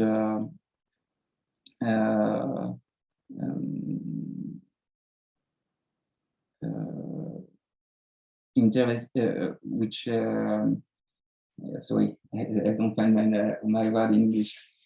We define yes, several chapters and criteria used by Living Lab and research infrastructures. And now at this stage, we try to, sorry, I'm a bit lost. Yeah, we try to match it with KPIs that we have. So the idea is not to today to have a look on each KPIs and to present you all the KPIs because we didn't finish the job yet, but it's just to give you a picture on how we proceed. And I was not clear, so maybe I will repeat myself. The workshop of July 1st was the two first columns, so chapters and criteria. And now that we are agree on these two columns, we try to find criteria, KPIs in front of these chapters. If you go one slide back, yes, David. So no, sorry, the nice one with the picture which you were just showing. So is this one or still the next? Yeah, this one. So the chapters and the criteria on the right side were decided in the July workshop, and then the ones on the left side are the ones which are used overall within the ENoLL framework when you look at the labeling and the evaluation process. And what we try to do is match the outcomes of both together with the input from Forum LLSA, which you were mentioning earlier, to see where are the synergies, how are they related to each other, and where are the black holes. That's the black chunks, which you see in the picture. So just as a clarification of what people see. You cannot read it, of course, it's way too small. But yes, thank you, Koen. Maybe you can present that as well. So this is just one complete overview about how we want to proceed in this task, and also following the nice harmonization methodology circle. So we are now matching the criteria, then we are going to align them, which means come to a final set of a first final set of chapters, criteria, and KPIs to be implemented. Then we will get to those three validation instruments, and then we are in the meanwhile. Actually, we are already going to set up the structure and the flow and the process and the forms for the expert evaluations and the self-assessment too, and also create that group which was mentioned earlier, where we bring together the VITALISE Living Labs and other partners in together with the labeling task force, which we already have from ENoLL, of which Mr. Omer Onur is present even in this call at this stage, together with some other ENoLL members or Forum LLSA members. Every Living Lab is welcome. And then we are really going together with that group define scoring tables criteria by criteria, just to make it sure that everybody interprets this criteria in a somehow similar way, and referring again to the lexicon which Temo was mentioning earlier, to make sure that if we say co-creation, this is what we mean, or when we say, I forgot your example, Temo, but that we all mean the same thing. And then we are going to loop it every 6 months in line with the harmonization board schedule to make new versions of this, of the self-assessment tool and the evaluation process overall. That's what's mentioned here. So the first question is, do you agree with this approach? Because if you don't, we need to think about another one, of course. So the floor is open for discussion now.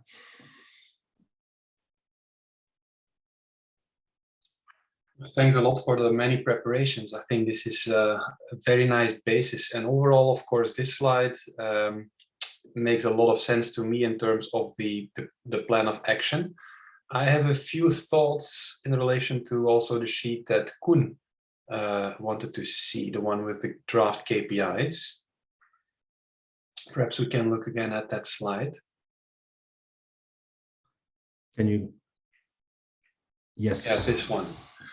So again, looking at this slide, I'm impressed by the preparations that must have gone into this. So thumbs up for that. At the same time, if I reflect about how we as TUE had formulated expectations for VITALISE, I start to realize that effectively,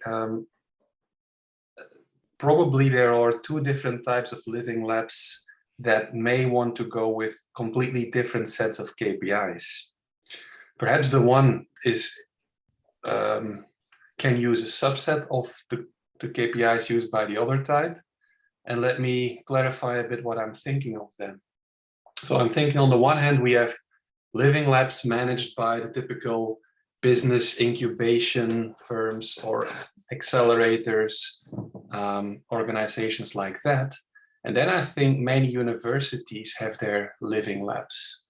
And I think that perhaps, especially, again, speaking for myself as a partner at Eindhoven University, I think the academic living labs only need a subset of what the more business incubation-like living labs would need, especially when it comes to those that are more business related, and also about then employing all kind of support staff.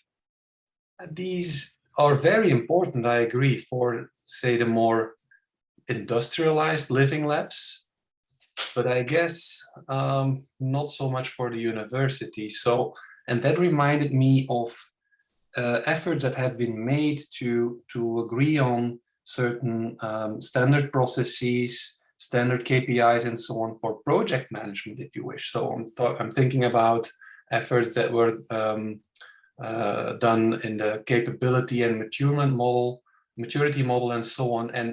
And such efforts have led to standardization for organizations of different kinds, where some organizations willingly only take a subset of, let's say, the in this case KPIs, because they are small and they don't need the richer ones. So perhaps instead of aiming for one big chunk of KPIs that is then delivered to the world as in, okay, pick what you wish, perhaps a layered model can be delivered where you already indicate that, let's say, a level 1 set of KPIs is probably even useful for the smallest living lab instances that you can imagine, up to level 5, for example, or we still need to discover how many levels there would be, but that you kind of stack them.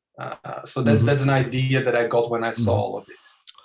Well, just to clarify, within the ENoLL backbone of labeling and so on, there is a 3-layered model in differences of importance of criteria and or KPIs. That at first. So this is you don't see it here, but if you go 2 slides back, I think, David, where our evaluation process is back. Yeah. So yeah, this one. As you can see, there's A criteria, B criteria, C criteria. All are important, but the one is more equal than the other. Referring to animal form of oral. No, A criteria are what you were saying, the critical minimal viable building blocks to be a living lab. That's A, the most important. Then you have B and C. So we have ordered them. We need to reevaluate them together with the next slide, David, and the one from you. Yeah, so we have matched them now. So the left side is what we already use in ENoLL.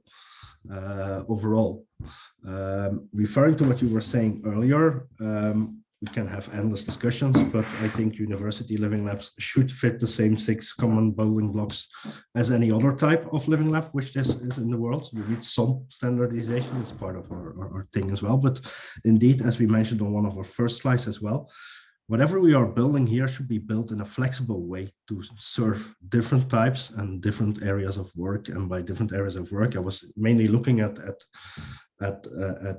different areas of work within the health of VITALISE, but even beyond. What works for VITALISE should work for, I don't know, an agricultural living lab in China too somehow. That's why we wanted to create that third validation group as well, to see whatever, if we are saying we are harmonizing living lab methods and tools, then we should make sure that it's not only feasible for health, but based on health, because the community which we have here within VITALISE and the health and well-being community is strongly developed. So is that somewhere an answer? And then the KPIs on top of it, for me, KPIs are means to serve the evaluation process, not a goal as such. And if I can, it's a very good point, a good question, because in France we have living labs which are integrated in hospitals and so on. And for example, they don't have a business model like other living labs in company or other ones. So I think in our approach, it's an iterative approach, and I'm sure the KPIs we will find in the first stage will be improved by the results of the first stage. And maybe, I don't know, we'll find different groups and KPIs for different groups. The best things, it will be to have common KPIs for all living labs, but I'm sure we can adapt ourselves, and the idea is to be iterative and to be the more adaptable possible.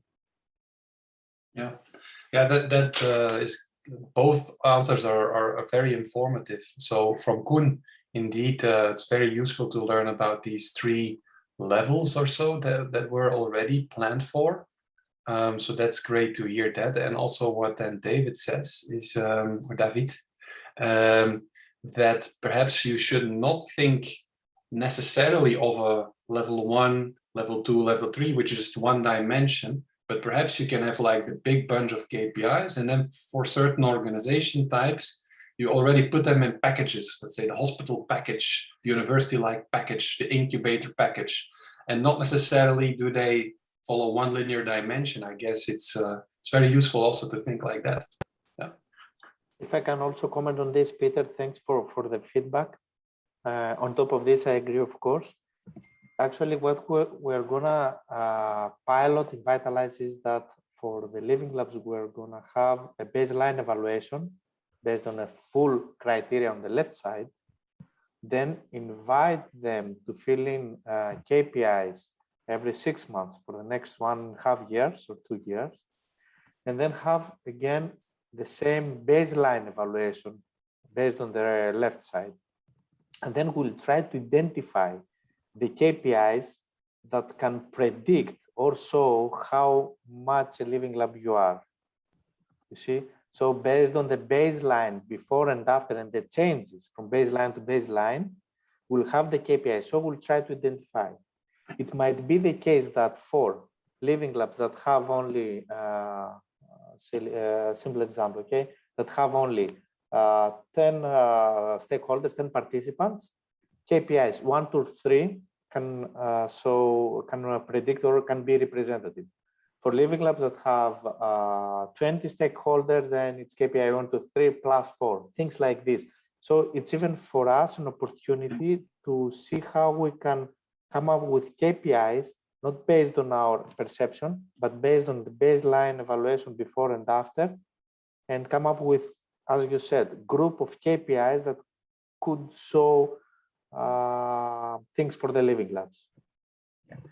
I could give also a comment. I put on the chat the link to the document where in Finland the universities are evaluated how well they are doing open science, and the goal in there is that we have a 5 stages, like from unmanaged to strategic kind of a level. And the idea is for the government is that they are pushing universities all the time to the higher levels. And that's why in here is, I would also like to see this tool in a way that we know that where we are, but the whole point of this is that pushing living labs to be more kind of, let's say, standardized and more strategies in that sense.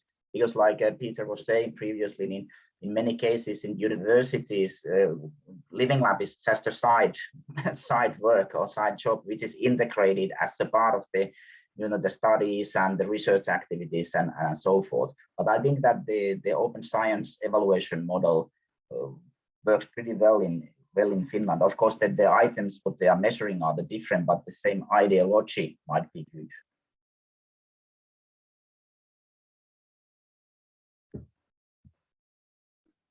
Yes, indeed, Tim. That's a bit the whole idea. We certainly are going to read this into depth.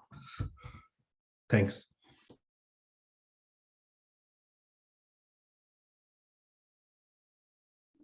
And to reply to your comment in the chat, Peter, it's not about pushing up, whatever you mean by pushing up. We don't want you to become bigger than you want or whatever.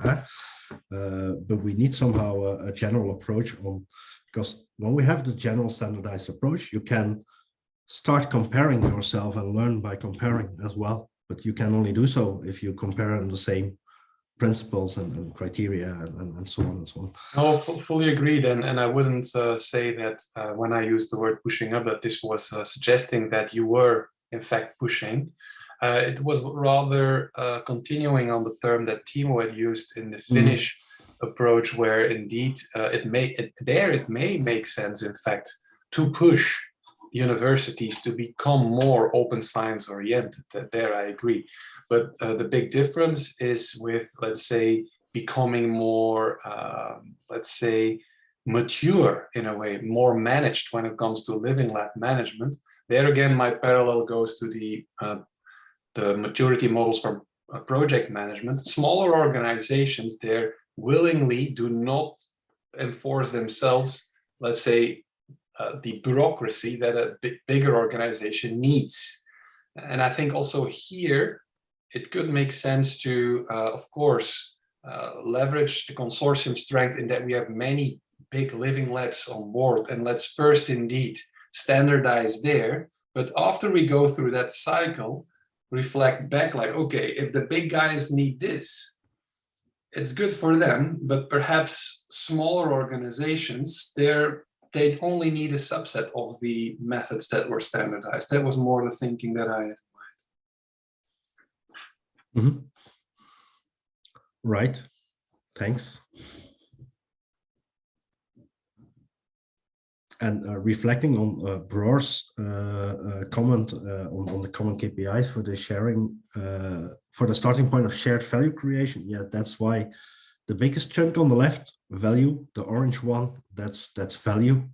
And that's the highest part which we use in the ENoLL network, and which was luckily for us also identified in the workshop in July as being pretty important. So we indeed, a living lab should be about co-created values for every involved stakeholder.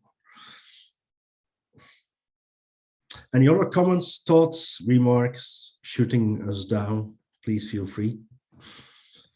Just a quick comment in here. I was just thinking about that, because anyway, living labs are always operating through the projects. So you will have the projects, and if we have like the standardized ways of doing or describing the projects like research protocols. So basically, we could inherit the information for these KPIs from those research protocols in a way, like for example, how the users are engaged and where they engage which part of them and so forth.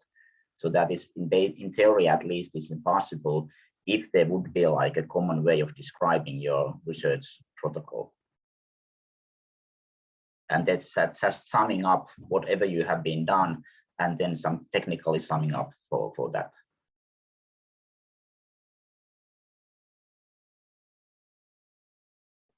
doesn't work when you're muted. Yes, that's correct, Tim. And also what you were presenting with your living lab management system, this is to be taken into account as well. So.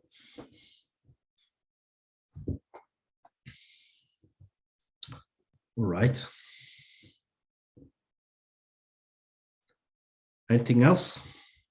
And sorry for my Rudolph nosy sound today.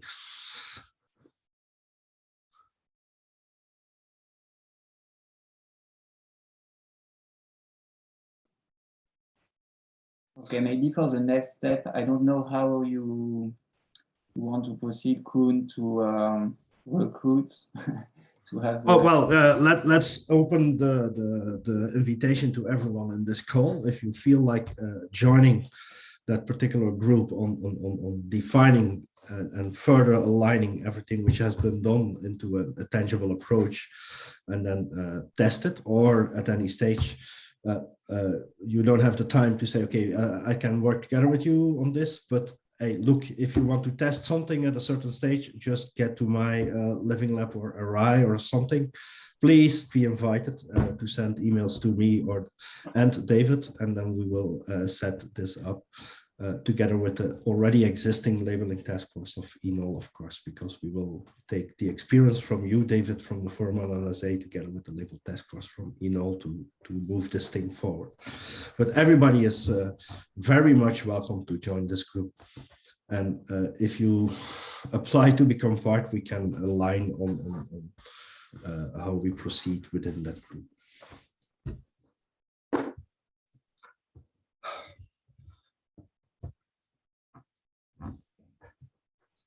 All right. I think I just earned you all an additional coffee. Thanks for the magnificent feedback. But Despoina, it's your show, so I'll give it back to you. So if there are no further comments for this part, I think that we have time to break for another 10 minutes to grab some more coffee. But I think it was a very fruitful discussion and comments. So please feel free to follow up with Koen and David as needed. If we all agree, we can break now for 10 minutes and come back at 4 for the closing session on ICT tools.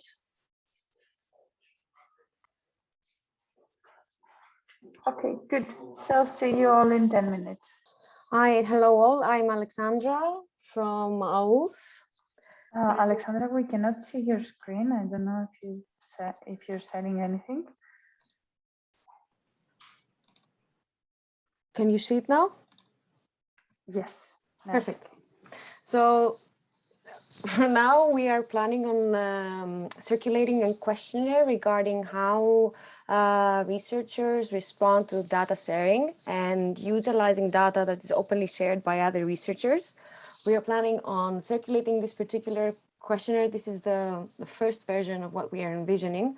And it's mostly focusing on the demographics, the researchers that we are hoping that will be shared through the consortium. Data sharing experiences to gauge a little bit of what has already been done, and then we are mostly focusing on the attitude, what we believe the benefits will be, what concerns we have about sharing, mainly focusing on legal restrictions, financial restrictions, this feeling of mistrust that is usually does not come from a tangible evidence, but just from behavior and social issues. And then what would actually be the motivation, further motivate researchers in order to share their data. This is quite frankly for me, one of the most important sections of the questionnaire, because it can actually provide requirements and give us feedback in order to be able to satisfy some of these concerns and maybe actually create a system. Evdokimos actually gave a very good idea about having a point system regarding publications that we can utilize in order to motivate researchers to openly share their data with less fear. We are going to make we are going to make some changes to this document, but we are planning on sharing this as soon as possible with researchers, and it would be very good if you could circulate it also outside the consortium to have a better idea of how researchers respond to such questions. Thank you. I have a question regarding this topic. Is this questionnaire aiming for only data sharing or also on research data processing? This is mainly focused on data sharing. We have not touched upon the subject of online data processing, but if you would feel like this is a subject that should be touched upon, please send suggestions. Please, if it's possible, to send an article based on that so we can add this feature. Okay, I mean, what I see is that within the ICT tools, at least from Work Package 3 point of view, the main tools will be one that I think is the next point of discussion, which is panel management, and the other one is the research use of data that might be available or made available in a controlled way within living labs. So one thing is to ask the consortium and to ask the community about being or what's their attitude towards sharing data and sharing data within those areas. And the second thing is, I think, rather on what would be their goals when they have some data available for research. What I mean, from Work Package 3, we're missing a bit of input regarding on what I usually call on the research data use case, on what type of queries a researcher would be willing to do. That's I mean, imagine that we make available through harmonized or a vitalized data model certain datasets on, I don't know, on standardized evaluation tools or on sensor data, that the example of heart rate or stuff, and what type of I mean, if you would be made available of this type of data, what type of searches would you make to find more finer data on what you're looking for? I don't know. I would look on different living labs for okay, I want to look for heart rate, but not how many entries are in for heart rate in general. I want to see for certain users which are aged above I don't know how much, or for certain gender, or that they might have certain properties that these people might have. At least that's my point of view. I'm not sure if this is the goal of this questionnaire. No, actually, the scope of this questionnaire is to gauge the behavior and the attitude of the researchers towards sharing. What you're talking about is a bit more specific to the use of the depository after the sharing has been done. So that is the next step. Or at least that is how I see it. But yes, it is very important to see when you start using the depository, how you want your searches to be formulated and what type of data you prefer to use.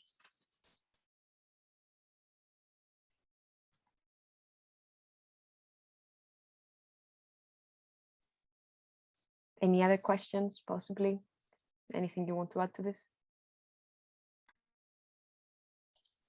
Alexandra, now that you were discussing, I was thinking that we may share this questionnaire as well with the consortium if they have some comments. But they will answer as well as a testing case, right? Yes, that is correct. We are planning on sharing them for them to fill it in, but if you want to have their input during the development stage, that is also possible because we will have a more round idea of what should be included and what should be excluded. But so, should I share it openly? It's already in Teams, so everybody can find it, but I don't know, just an idea, because I see that some people are interested, so but I don't know, then can we include it then also in the people that answer, if they contribute, you know, to the creation? That is also an issue, because if they participate in the creation of the questionnaire, I'm not sure that they are unbiased. Yeah, answers that they will provide. Okay, so maybe we share only with the technical partners, yes, Gorka or anyone else interested on reviewing this. If anybody is interested in participating in the reviewing of this document, of this questionnaire, please inform me so I can send it to you and formulate a plan for the next steps.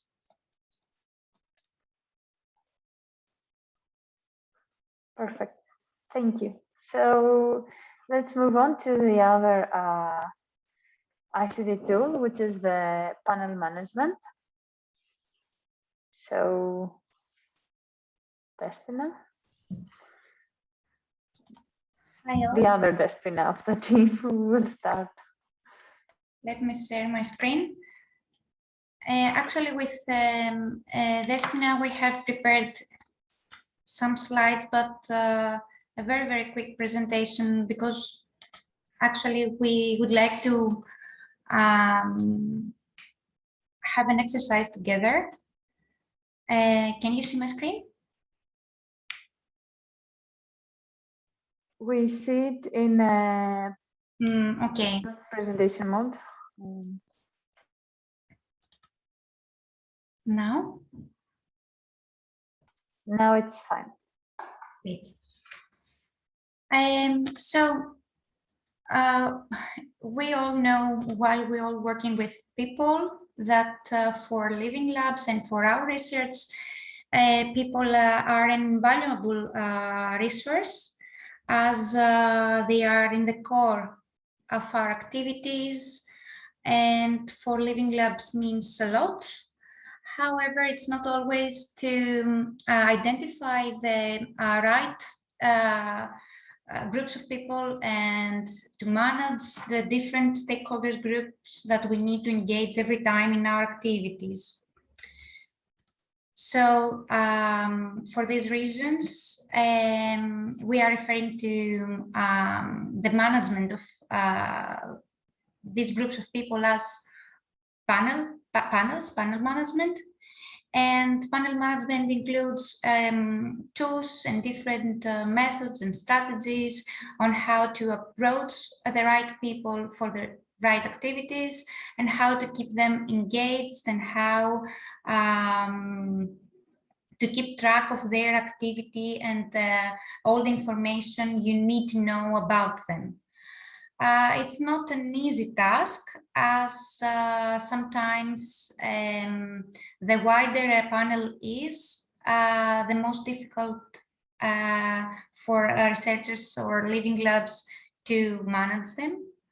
It's a task that requires time and human resources most of the times, in order to manage different amounts of people, collect different types of information, sometimes sensitive information about them, and all these things. These things are quite time-consuming sometimes, and maybe confusing when we have to run a research or an activity as fast as possible. Starting from a pain that we identified in our living lab in Thessa Hall, As you know, we primarily work with chronic patients, older adults, and other vulnerable groups. And from year to year, we have established a wide network of such stakeholders, as well as of professionals, formal and informal caregivers, other researchers. And now, thankfully, we have a great pool of different types of stakeholders, but we started realizing that it's really hard to follow, to keep track of these people and to keep them engaged if we use traditional means as in previous years, like Excel files, printed lists, handwritten lists. And this is not, of course, neither safe in terms of data protection, but nor effective, as we realized in some cases, to give an example, that as we are too many researchers in the living labs and 10 different research groups, in some cases, we called people to participate in some activities that other people from the lab also called them, even though in some cases they were unavailable due to health issues, and that was really annoying sometimes, and also weird even for us who called the same people again and again. So for this reason, VITALISE gave us the ground in order to start thinking of building something more concrete as a tool, something that will fit to our needs and our research to solve our challenges, and also to help other researchers outside the consortium in the future to address their own challenges in panel management. And now it's time to exercise together. So Despoina, I will give the floor to you. I will share the screen, the mirror screen with all of you, and we will also share the link in the chat. I have already shared the link, so you will see the board now. It's a very simple board, just to start the discussion. Despoina, will you share? Perfect. So let's join the mirror board and start with the left or right, I don't know, in any case, with the first list. We have two, let's say, use cases to explore, and for each one we want you to start thinking how you're doing that now, what are the challenges that you're facing now, and what a possible solution might be for that. And the cases are very well linked to what a panel management tool is doing. Despoina, maybe you can move it a bit to see. Okay, yes. So please start joining this board, this mirror board.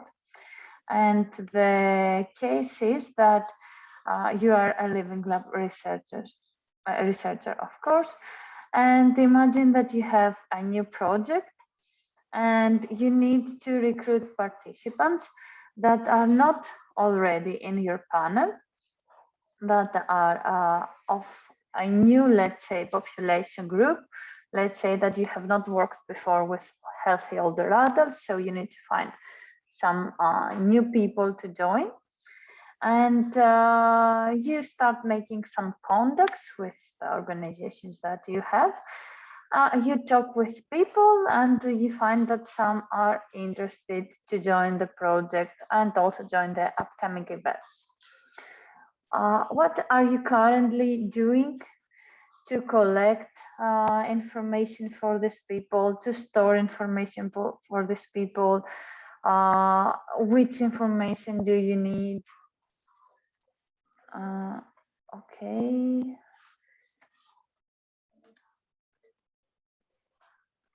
Despoina, we all need to request access to get yes, onto the this, Vervoort. I will make it public now, Despoina, okay? Sorry, Despoina, yeah.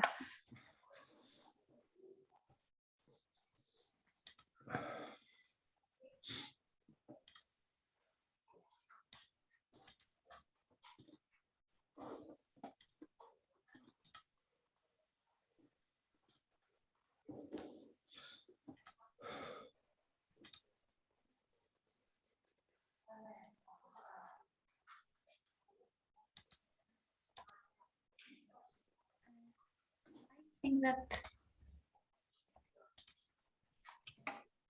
If you want us to type, you need to say anyone with a link can edit. Huh? yes, but can you see it's not? Yeah, I know it works. But it works. Has entered. Koen, you are in. Yes. Okay, now it works. Thank you.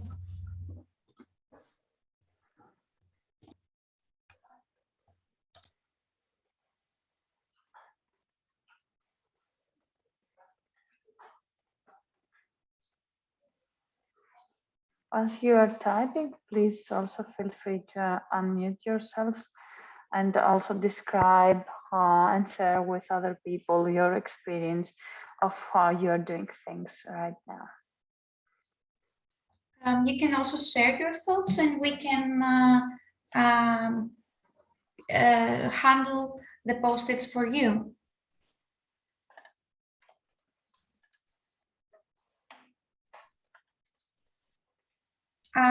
Giving an example and starting from our own experiences, as we saw in the presentation, what we used to use so far are primarily written lists, either in hand or printed lists, Excel files or Word documents. That was our traditional way to keep records of our participants and identify from the list every time those who fit to our to our cases, to our activities. So what about you? Yes, perhaps I can add something from LicaLab. So what we do is, so all the lists are very recognizable as well. But we also use MailChimp, and we put our contacts into MailChimp and tag them as well.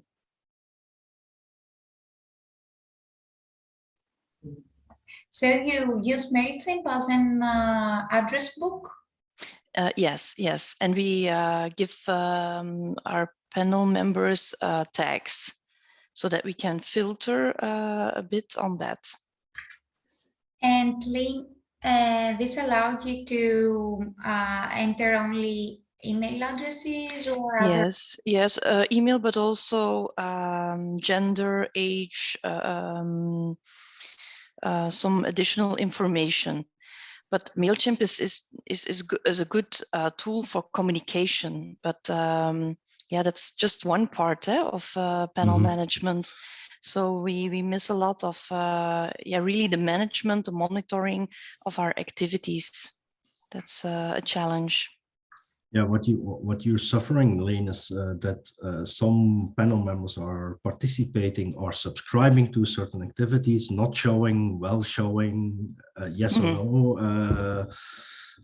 Maybe you collect some information, qualitative information like documents or stuff like this. And what you need is a system which can link all these different types of information, communication, activities, feedback in a tech-like system where it's working on a unique ID of the panel member as such. Yeah, right. As you are aware, we have been developing this quite a long time. And the tricky thing is in a living lab, and when you do panel management, that there are so many different type of tags, if you want to call it tags, that you need to build a system which is flexible enough to categorize those tags into communication, activities, all this kind of stuff. On the one hand, and on the other hand, to make it dynamically enough so that you can add or remove parts of those tags without losing your overall framework. Yeah, and it should be a system that's also is smart. Yeah, indeed. So using MailChimp is already a good thing, because they will keep track of the one unsubscribing, for instance, because if you work with Excels, this will kill you. Yeah. And this relates to the comment of Lucy also. Yes, DTA or data transfer agreements. You need an agreement with each of individual panel members. So you make a user agreement or something like this. I guess you have it in VITALISE. Yes, yeah, we work with informed consent. Yeah. But that means that people that you should be able to indicate in your system, is this still up to date? Because if you change something to your general conditions and then everybody needs to agree to it again, or and so on and so on. And this is something completely different type of tech as did he or she receive the email, respond to it, or whatever. No, I'm not giving examples, Despoina. I'm giving lessons learned from my IMIC period, which we failed massively with a group of 27,000 people. And the moment your panel gets bigger, and I think Tessa Hall is facing this as well on the meanwhile U2 lane, when your panel grows, which we all want, beyond the capacity of one human brain, if I can call it like this, if not Lane Brooks knows any panel member by name, place, and stuff anymore, then you need to think about data sustainability, in which members can update their contact details, for instance, themselves. Exactly. And of course, we all very happy when we have people to work with, when people would like to participate in our research and our activities in our living labs, and we're very happy every time a new member comes to us for joining the group. However, as you said, Koen, it's really hard for one or even for a group of people to remember everything, and especially when at the same time we run parallel activities, different projects with different needs for recruitment, different things to monitor, and more or less from your answers, we all use similar approaches on reaching our people. However, some of them are more occasional, I would say. So when we buy some profiles, okay, of course, we try to identify some specific characteristics that our participants would like to have, or through snowballing, from mouth to mouth. Also, we try to recruit people with similar inclusion criteria. However, how we will keep from, after this stage, how we will keep monitoring their activities and willingness to join, to come again and again. For example, a problem that we face usually, as we work with older adults, their health is quite unstable. And in some periods, although they are willing to join, they can due to health problems. They set their unavailability to us. We try to keep this information somewhere in the traditional lists, so as not to call them again and again for this time period. But it's not always easy. Yeah, no, go ahead, sorry. I would like to ask actually Lynn what they are doing. For example, if you're conducting in any other means, not email, that is tracked by MailChimp. So if you're contacting someone by phone or by, I don't know, face-to-face meeting, do you track that somehow? Or this information is lost? Yes, no, we track it in the list, separate from the MailChimp, because there's no email address. We try to keep them informed, but not, we have our monthly newsletter, and that's digital, so that's every month.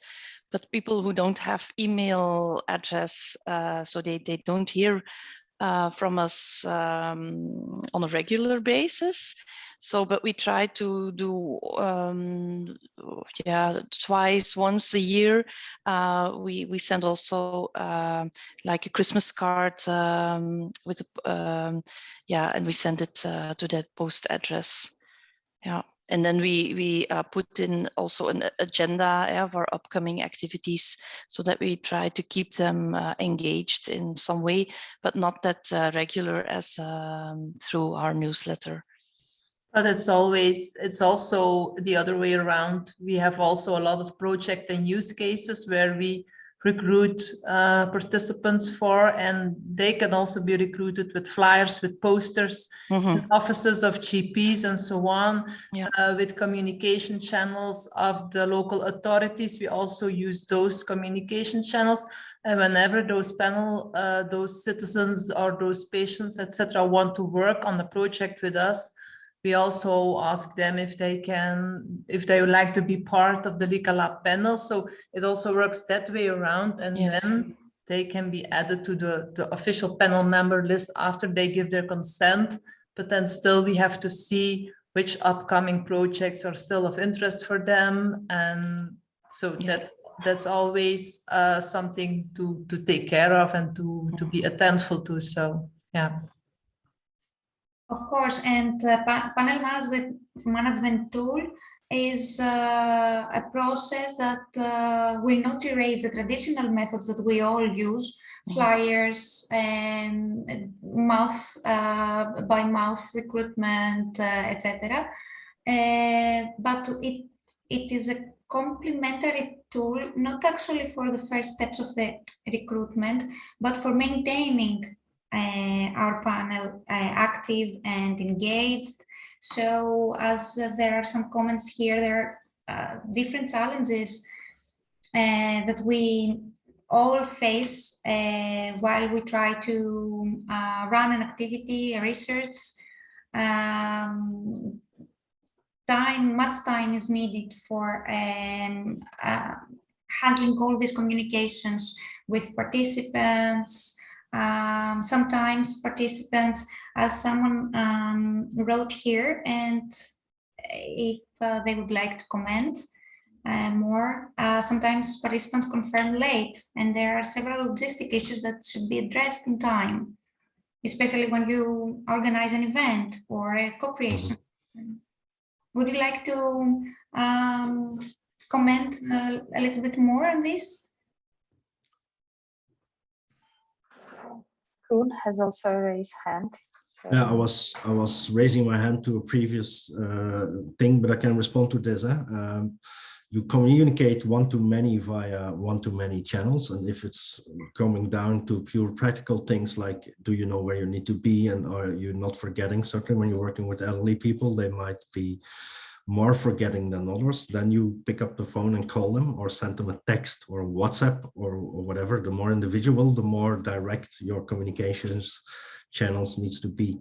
I was reflecting to what you were saying earlier on characteristics of panel members. What I hear now, what you have two different layers. A panel member is a member of your panel, and a panel member can be part of multiple projects consecutively or at the same time. It's up to you as an organization to decide. However, your system, and this will never work in Excel, unfortunately, will need to have a protection mechanism to prevent people for being contacted in a certain period, because they are already highly involved in a project, or like you were mentioning, they have had surgery and for the time being they are not available, stuff like this. When you are talking about the general profile of a panel member, you should talk about it at the beyond project level. If you invite people and you want to create a snowballing mechanism possible of, you can join anytime, you need to decide for yourself on a very basic profile and which are the parts of that basic profile. Lane was mentioning earlier, probably as gender, age, I don't know, physical condition, maybe in the VITALISE case, I don't know. And this is what is collected of everyone. Even when, Despoina, when you bring your boyfriend to a co-creation, he should fill in that same standard profile, otherwise you will never be able to work. So, and when you talk about communications, you should think about communities of interest, which is your panel, which you will reach out to via newsletters, social media, whatever, and your community of practice in a project or in a certain activity. And the more you go to the community of practice perspective, the more you need to change your ways of communication and the more you need to do it one-on-one. That's my experience. Thank you, Koen. We fully agree. Actually, according to our experiences and previous lessons learned, and if we, how would you foresee such kind of a panel management tool, a digital tool, a tracker of people, activities, or any other kind of information that you believe that it would be helpful for running your research easier, more effectively, faster in terms of recruitment and organizing events? Yeah, ideally, in an ideal world, as for me, I would like to have like a general database, an overall panel database, and with sub projects where I can monitor each project, and monitor. That means that that I can see who was attending the co-creation, the real life testing, but also that you could attach like the informed consent or other forms. That you can also save it within that database, and that's a different feature. Also, communication and recruitment. That you can send out an invitation, that you can send out a link to a survey. So, yeah, that's a lot. Especially, Lynn, you mentioned something very important. Consent forms, which is also another thing that we need to keep tracks and printed materials and huge amounts of papers, which is also something that sometimes when you run for many years different activities with different people, this is also something chaotic. Yes. Mm-hmm. Someone else before going to the second part of the exercise? One general comment, sorry, for keeping interview. Any panel management tool to be developed should serve two purposes, I think. As if you want to be servicing panel managers, it should be on the one hand tracking what's been done by whom, for when, and how many, and so on, but querying as well, because next project comes in and they say, okay, we need 70, 60-year-old ladies playing tennis every Sunday. I'm exaggerating here now, but then you need to be able to go into your database, like you are mentioning, calling it, Lane, and see how many do we have already and how many do we have available, because by that, you know how many you will have to still recruit to get to your point. So it should be servicing two things, actually. We fully agree, not only to monitor current activities, but also to be able from the tool to design your future activities. Engaging the right people for the right every time projects or events. Yeah, and actually, if you have a business developer in your team, he or she could check the tool when he is talking to a client to say, okay, yeah, we're looking really forward to work with you, but it cannot happen now because our panel is occupied or whatever. So it can serve not only panel managers. And concerning the paper consent forms, you should stop doing paper consent forms. Even when you work with elderly people, just buy 10 laptops, 10 iPads and explain it to them and let them actively consent on your form that it's into your tool. Yes, actually, this is our aim for the next year. If you have to do it retrospective, you will have to make it possible to attach screenshots to people in your tool, because then you can scan your paper written consent forms. Thank you, Koen. Very, very important, all of your remarks, and thank you all. I think that, Despoina, we should move to the second half of the exercise. Would you like to make us a short introduction again? I can, yes. It's actually a continuation of the discussion that is going on, because we were a bit focusing on the recruitment part and how we store the initial information and how we communicate for the first time, let's say. So imagine that we have this database ready, we have all the profiles ready, but now we need to go to organize an event. And we need to invite our stakeholders to join. And as we said, we were also talking about older adults. So again, it can be sending an email, but what other tools you use when you want to organize an event? What you're using now? What are the challenges that you're facing? And what are the solutions? So it's more or less the same things that we were discussing, but moving forward on an event level. And if other living labs want to share their views also of what they are doing right now, how they store information, how do they store communication profiles, all the communications that are done, the events that they are doing.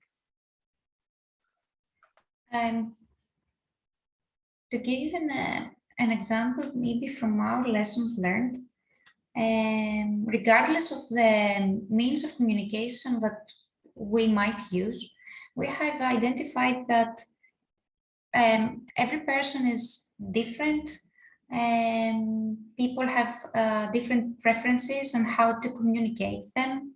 So some people ask to call them on the phone. Some others who are more digitally literated ask for emails or SMS, and or different days and day slots that we can communicate with them because of other obligations. And this is a real challenge when you have to work with many people and you cannot always remember who prefers what.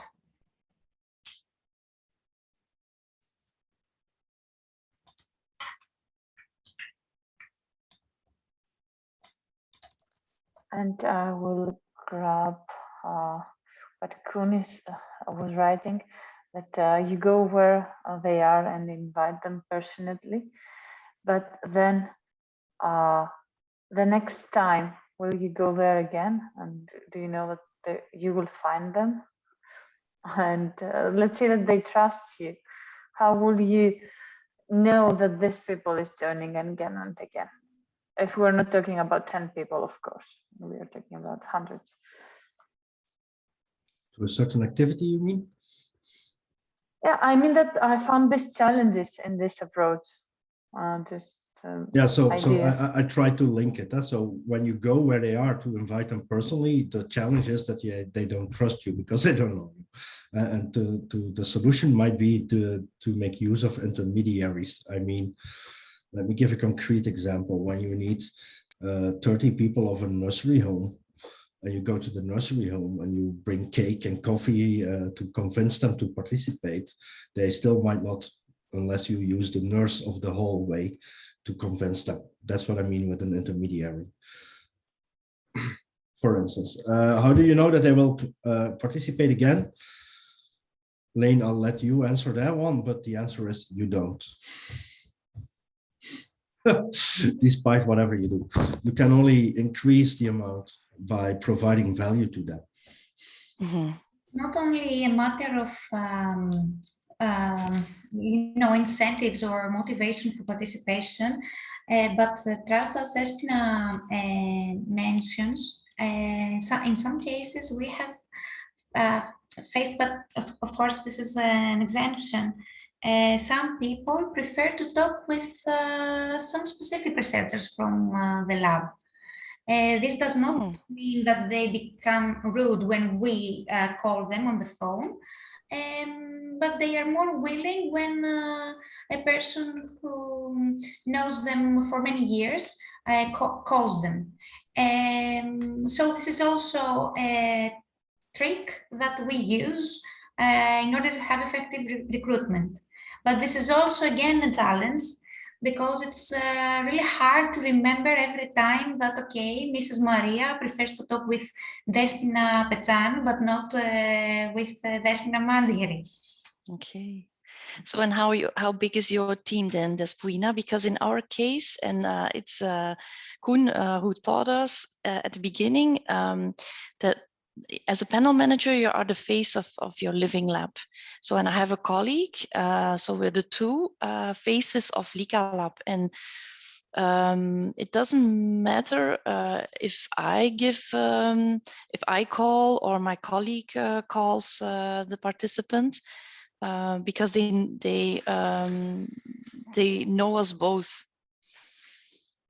In most of the cases, as in the activities, people who participate for over 5 years and more, some of them almost a decade in different research activities, they come again and again.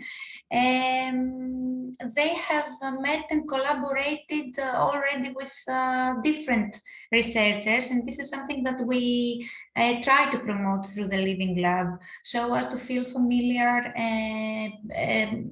both with Despoina, with Evdokimos, with me, with other colleagues, and not to have this person-centered approach. However, when we need to invite some 50 participants, it's really time-consuming, only 1 or 2 persons to take all these phone calls and make all these confirmations. So we split the team of older adults or other stakeholders in smaller groups, and we made some phone calls. And every time we try to rotate, so as not people to listen always the same voices. I fully understand your approach, but we try to build trust in another way. You build trust by content, not by person. By, excuse me? Content, not by person. Yeah. By what you are doing, not by who you are doing it. The lab and the many years of working with them, and their positive experiences from working with the lab are on the forefront. However, what you can. I would suggest you to create multiple SPOCs then. The SPOC lane, you have two apparently for the whole of LICALab, and all involved stakeholders are coming to you and your colleague, Sasha, no? So when you have multiple stakeholders, you could decide on, okay, every academia-related person will go to Despoina Mantziari, every elderly woman will go to Evdokimos, and every older man will go to Despoina Petsani. It's stuff like this, because then you can still make it tangible for you as a team to operate what you need to do, because if you really need to call 100 people, it takes indeed some time because they don't directly pick up, but the trust relation will remain within a subgroup.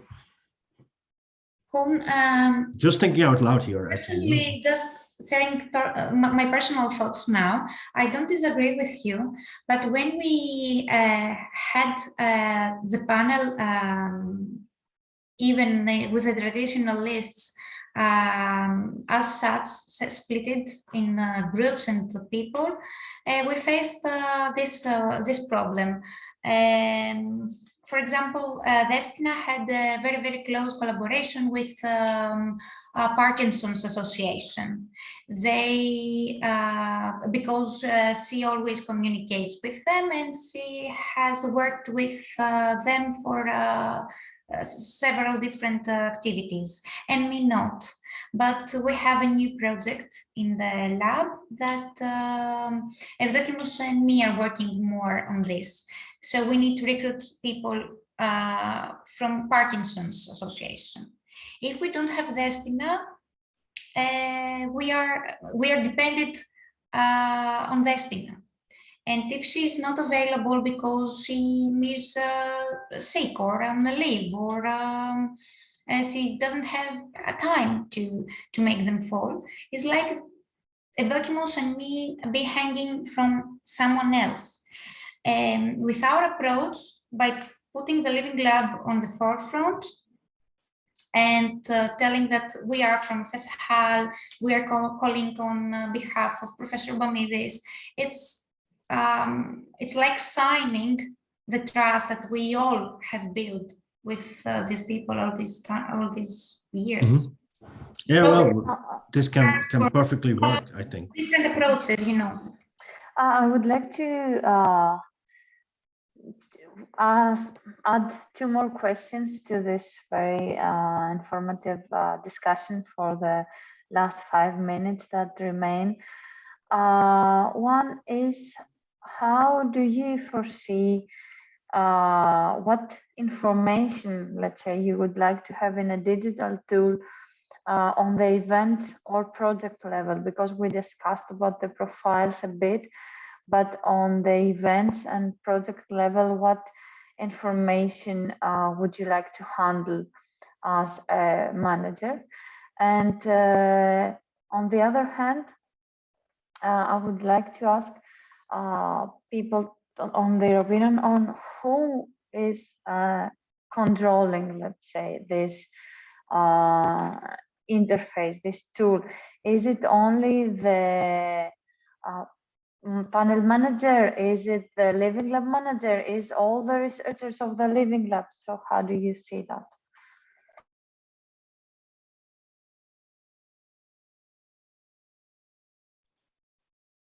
So if I can give my thoughts on that.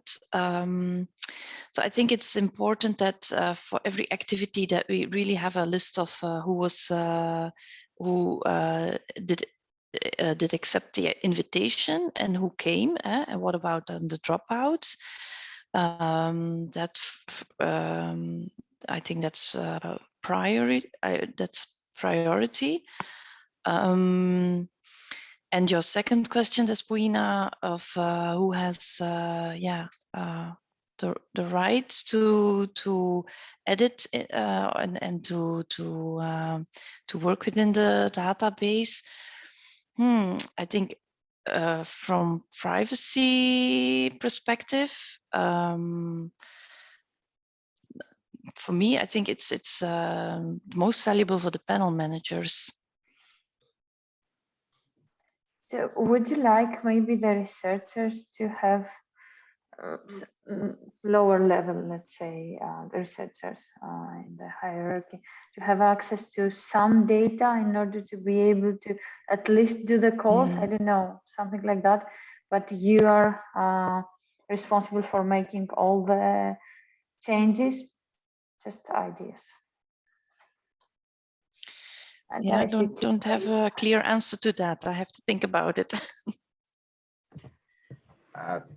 Just a quick comment from me. So I think there's because, for example, our university, we don't have any centralized panel management. It's basically always on the project basis.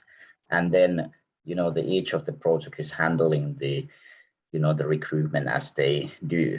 And depending on the project, it's a bigger project, there might be a person who is kind of giving a task to do that, because that's typically a task that nobody wants to do in a way. And if you can deliver that to somebody else, then it's always a favor. So I think whenever it's the tool is have to be thinking about it, should be working at the, let's say, a university level as a combination of things, but also it should be working at the individual project level. Just to kind of my comment in here.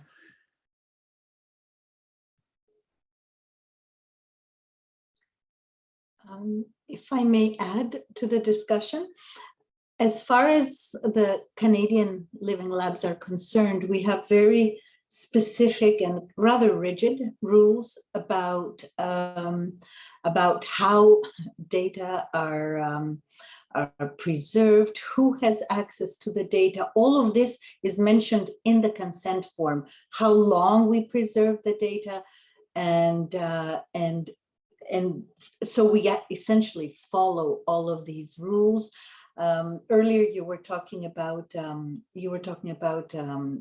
contacting participants for multiple projects. Even that needs to be specified in our consent form. That is, we get their okay. Can we contact you for another project? So yeah, essentially, the rules specified by the ethics board, whether it's hospital ethics board or McGill, we need to go, our living labs need to go through hospital ethics boards, precisely because we're linked to the rehab centers. And we have to follow very, very carefully and very strictly all of these rules.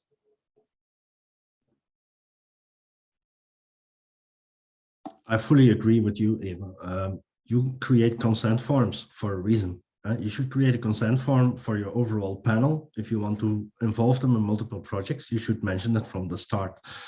If it's only project-based, like Timo was mentioning, then you need to sign a consent form for every project again and again and again, and it takes a lot of overhead. So you recruit people to your panel, providing them with the possibility to contribute in many different things. I think that's the way that you do it in LICALAB.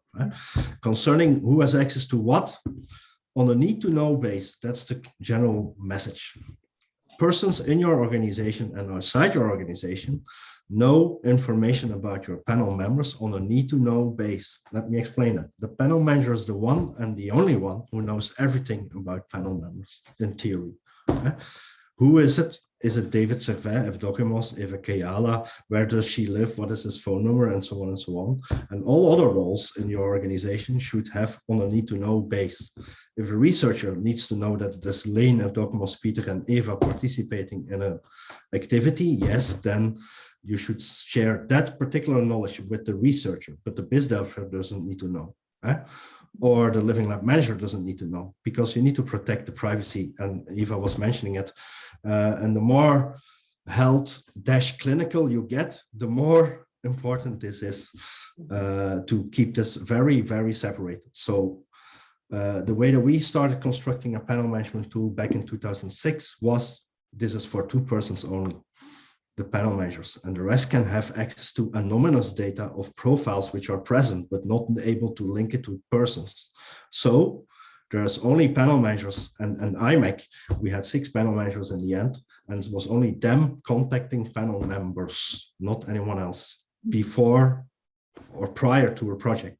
Once you are invited to a project and you have consent to a project, First step that you do to create that trust, which you were mentioning, Despoina, Mantziari, you introduce who's involved. Evdokimos, Despoina, I don't know, Antonis, Panos, whatever. Those people have those roles and they will do this with your data and you will see them doing this. And there you create the trust in a project. And the moment that you start communicating in a project, just add pictures of everyone involved in the bottom. That's what we did for a long time. Yeah, that's exactly what we do too. Yeah. Okay. So when we send an email concerning OLLD, very bad example, then it will say Martina, Koen, and the whole DLLD team, and we will add photos if necessary for everyone, for instance, and we will keep that up in every channel of communication which we use, because if you create a leaflet, the pictures needs to be on the leaflet as well. If you create a paper invitation, it needs to be there as well. It needs to be consistent in the long run. That's the main message, actually. And if someone changes or leaves, or and you just announce in your next newsletter, by the way, now Despoina has left us because she bought a little girl. She won't be with us for 2 years, but we have splendid Antonis now. You introduce Antonis. Yeah, but I mean, you don't have to, I don't know about that, but if I am the panel manager and I'm the only person that have access to all of this and I leave the organization, do you need to redo consent? No. Forms? No. No. People sign consents with your organization, not with persons. Yeah, so the panel database is managed by Thomas More, and Lane works for Thomas More as well as Sasha, so it's okay. We don't have an other specific agreement with Lane and Sasha because they work at the premises and they are staff. So yeah. So okay, so in theory, Despoina, coming back to AUTH, if they sign an agreement with AUTH at Thessaloniki Aristoteles University, in theory, your researchers can do it the same because they're from the same legal entity. However, it's still my strong recommendation to set up a structure on a need-to-know base on data. Exactly. Legally, there's no point, but ethically. That is why I was going back to the tool. So maybe the tool need to have these roles, and you can, as a panel management, assign and take back the roles on a need-to-know basis, maybe per event or per project. So if I am the panel manager and I need someone to call all the people to help me, let's say, because I cannot manage it all by myself, I can give the access, but then I can take it back. Right? That is why what we would like to have, or not. Yeah. I would not. I would do that differently. But okay. Yeah, because at LICALab we have many project managers, and I don't think it's necessary that they really look into our panel management database. Lane and Sasha are doing that, and of course, if you have a new panel manager, then he or she can also do that. But we rely just on the analysis that Lane and Sasha give us and on the reporting of all the activities. We see there what comes out of it, of these panel events and activities, and that's enough for the panel managers. And if it's not enough, for instance, for a project with a medical ethical approval or something, then the project manager is part of the study group and you can look into all the data that needs to be analyzed. So that's another case.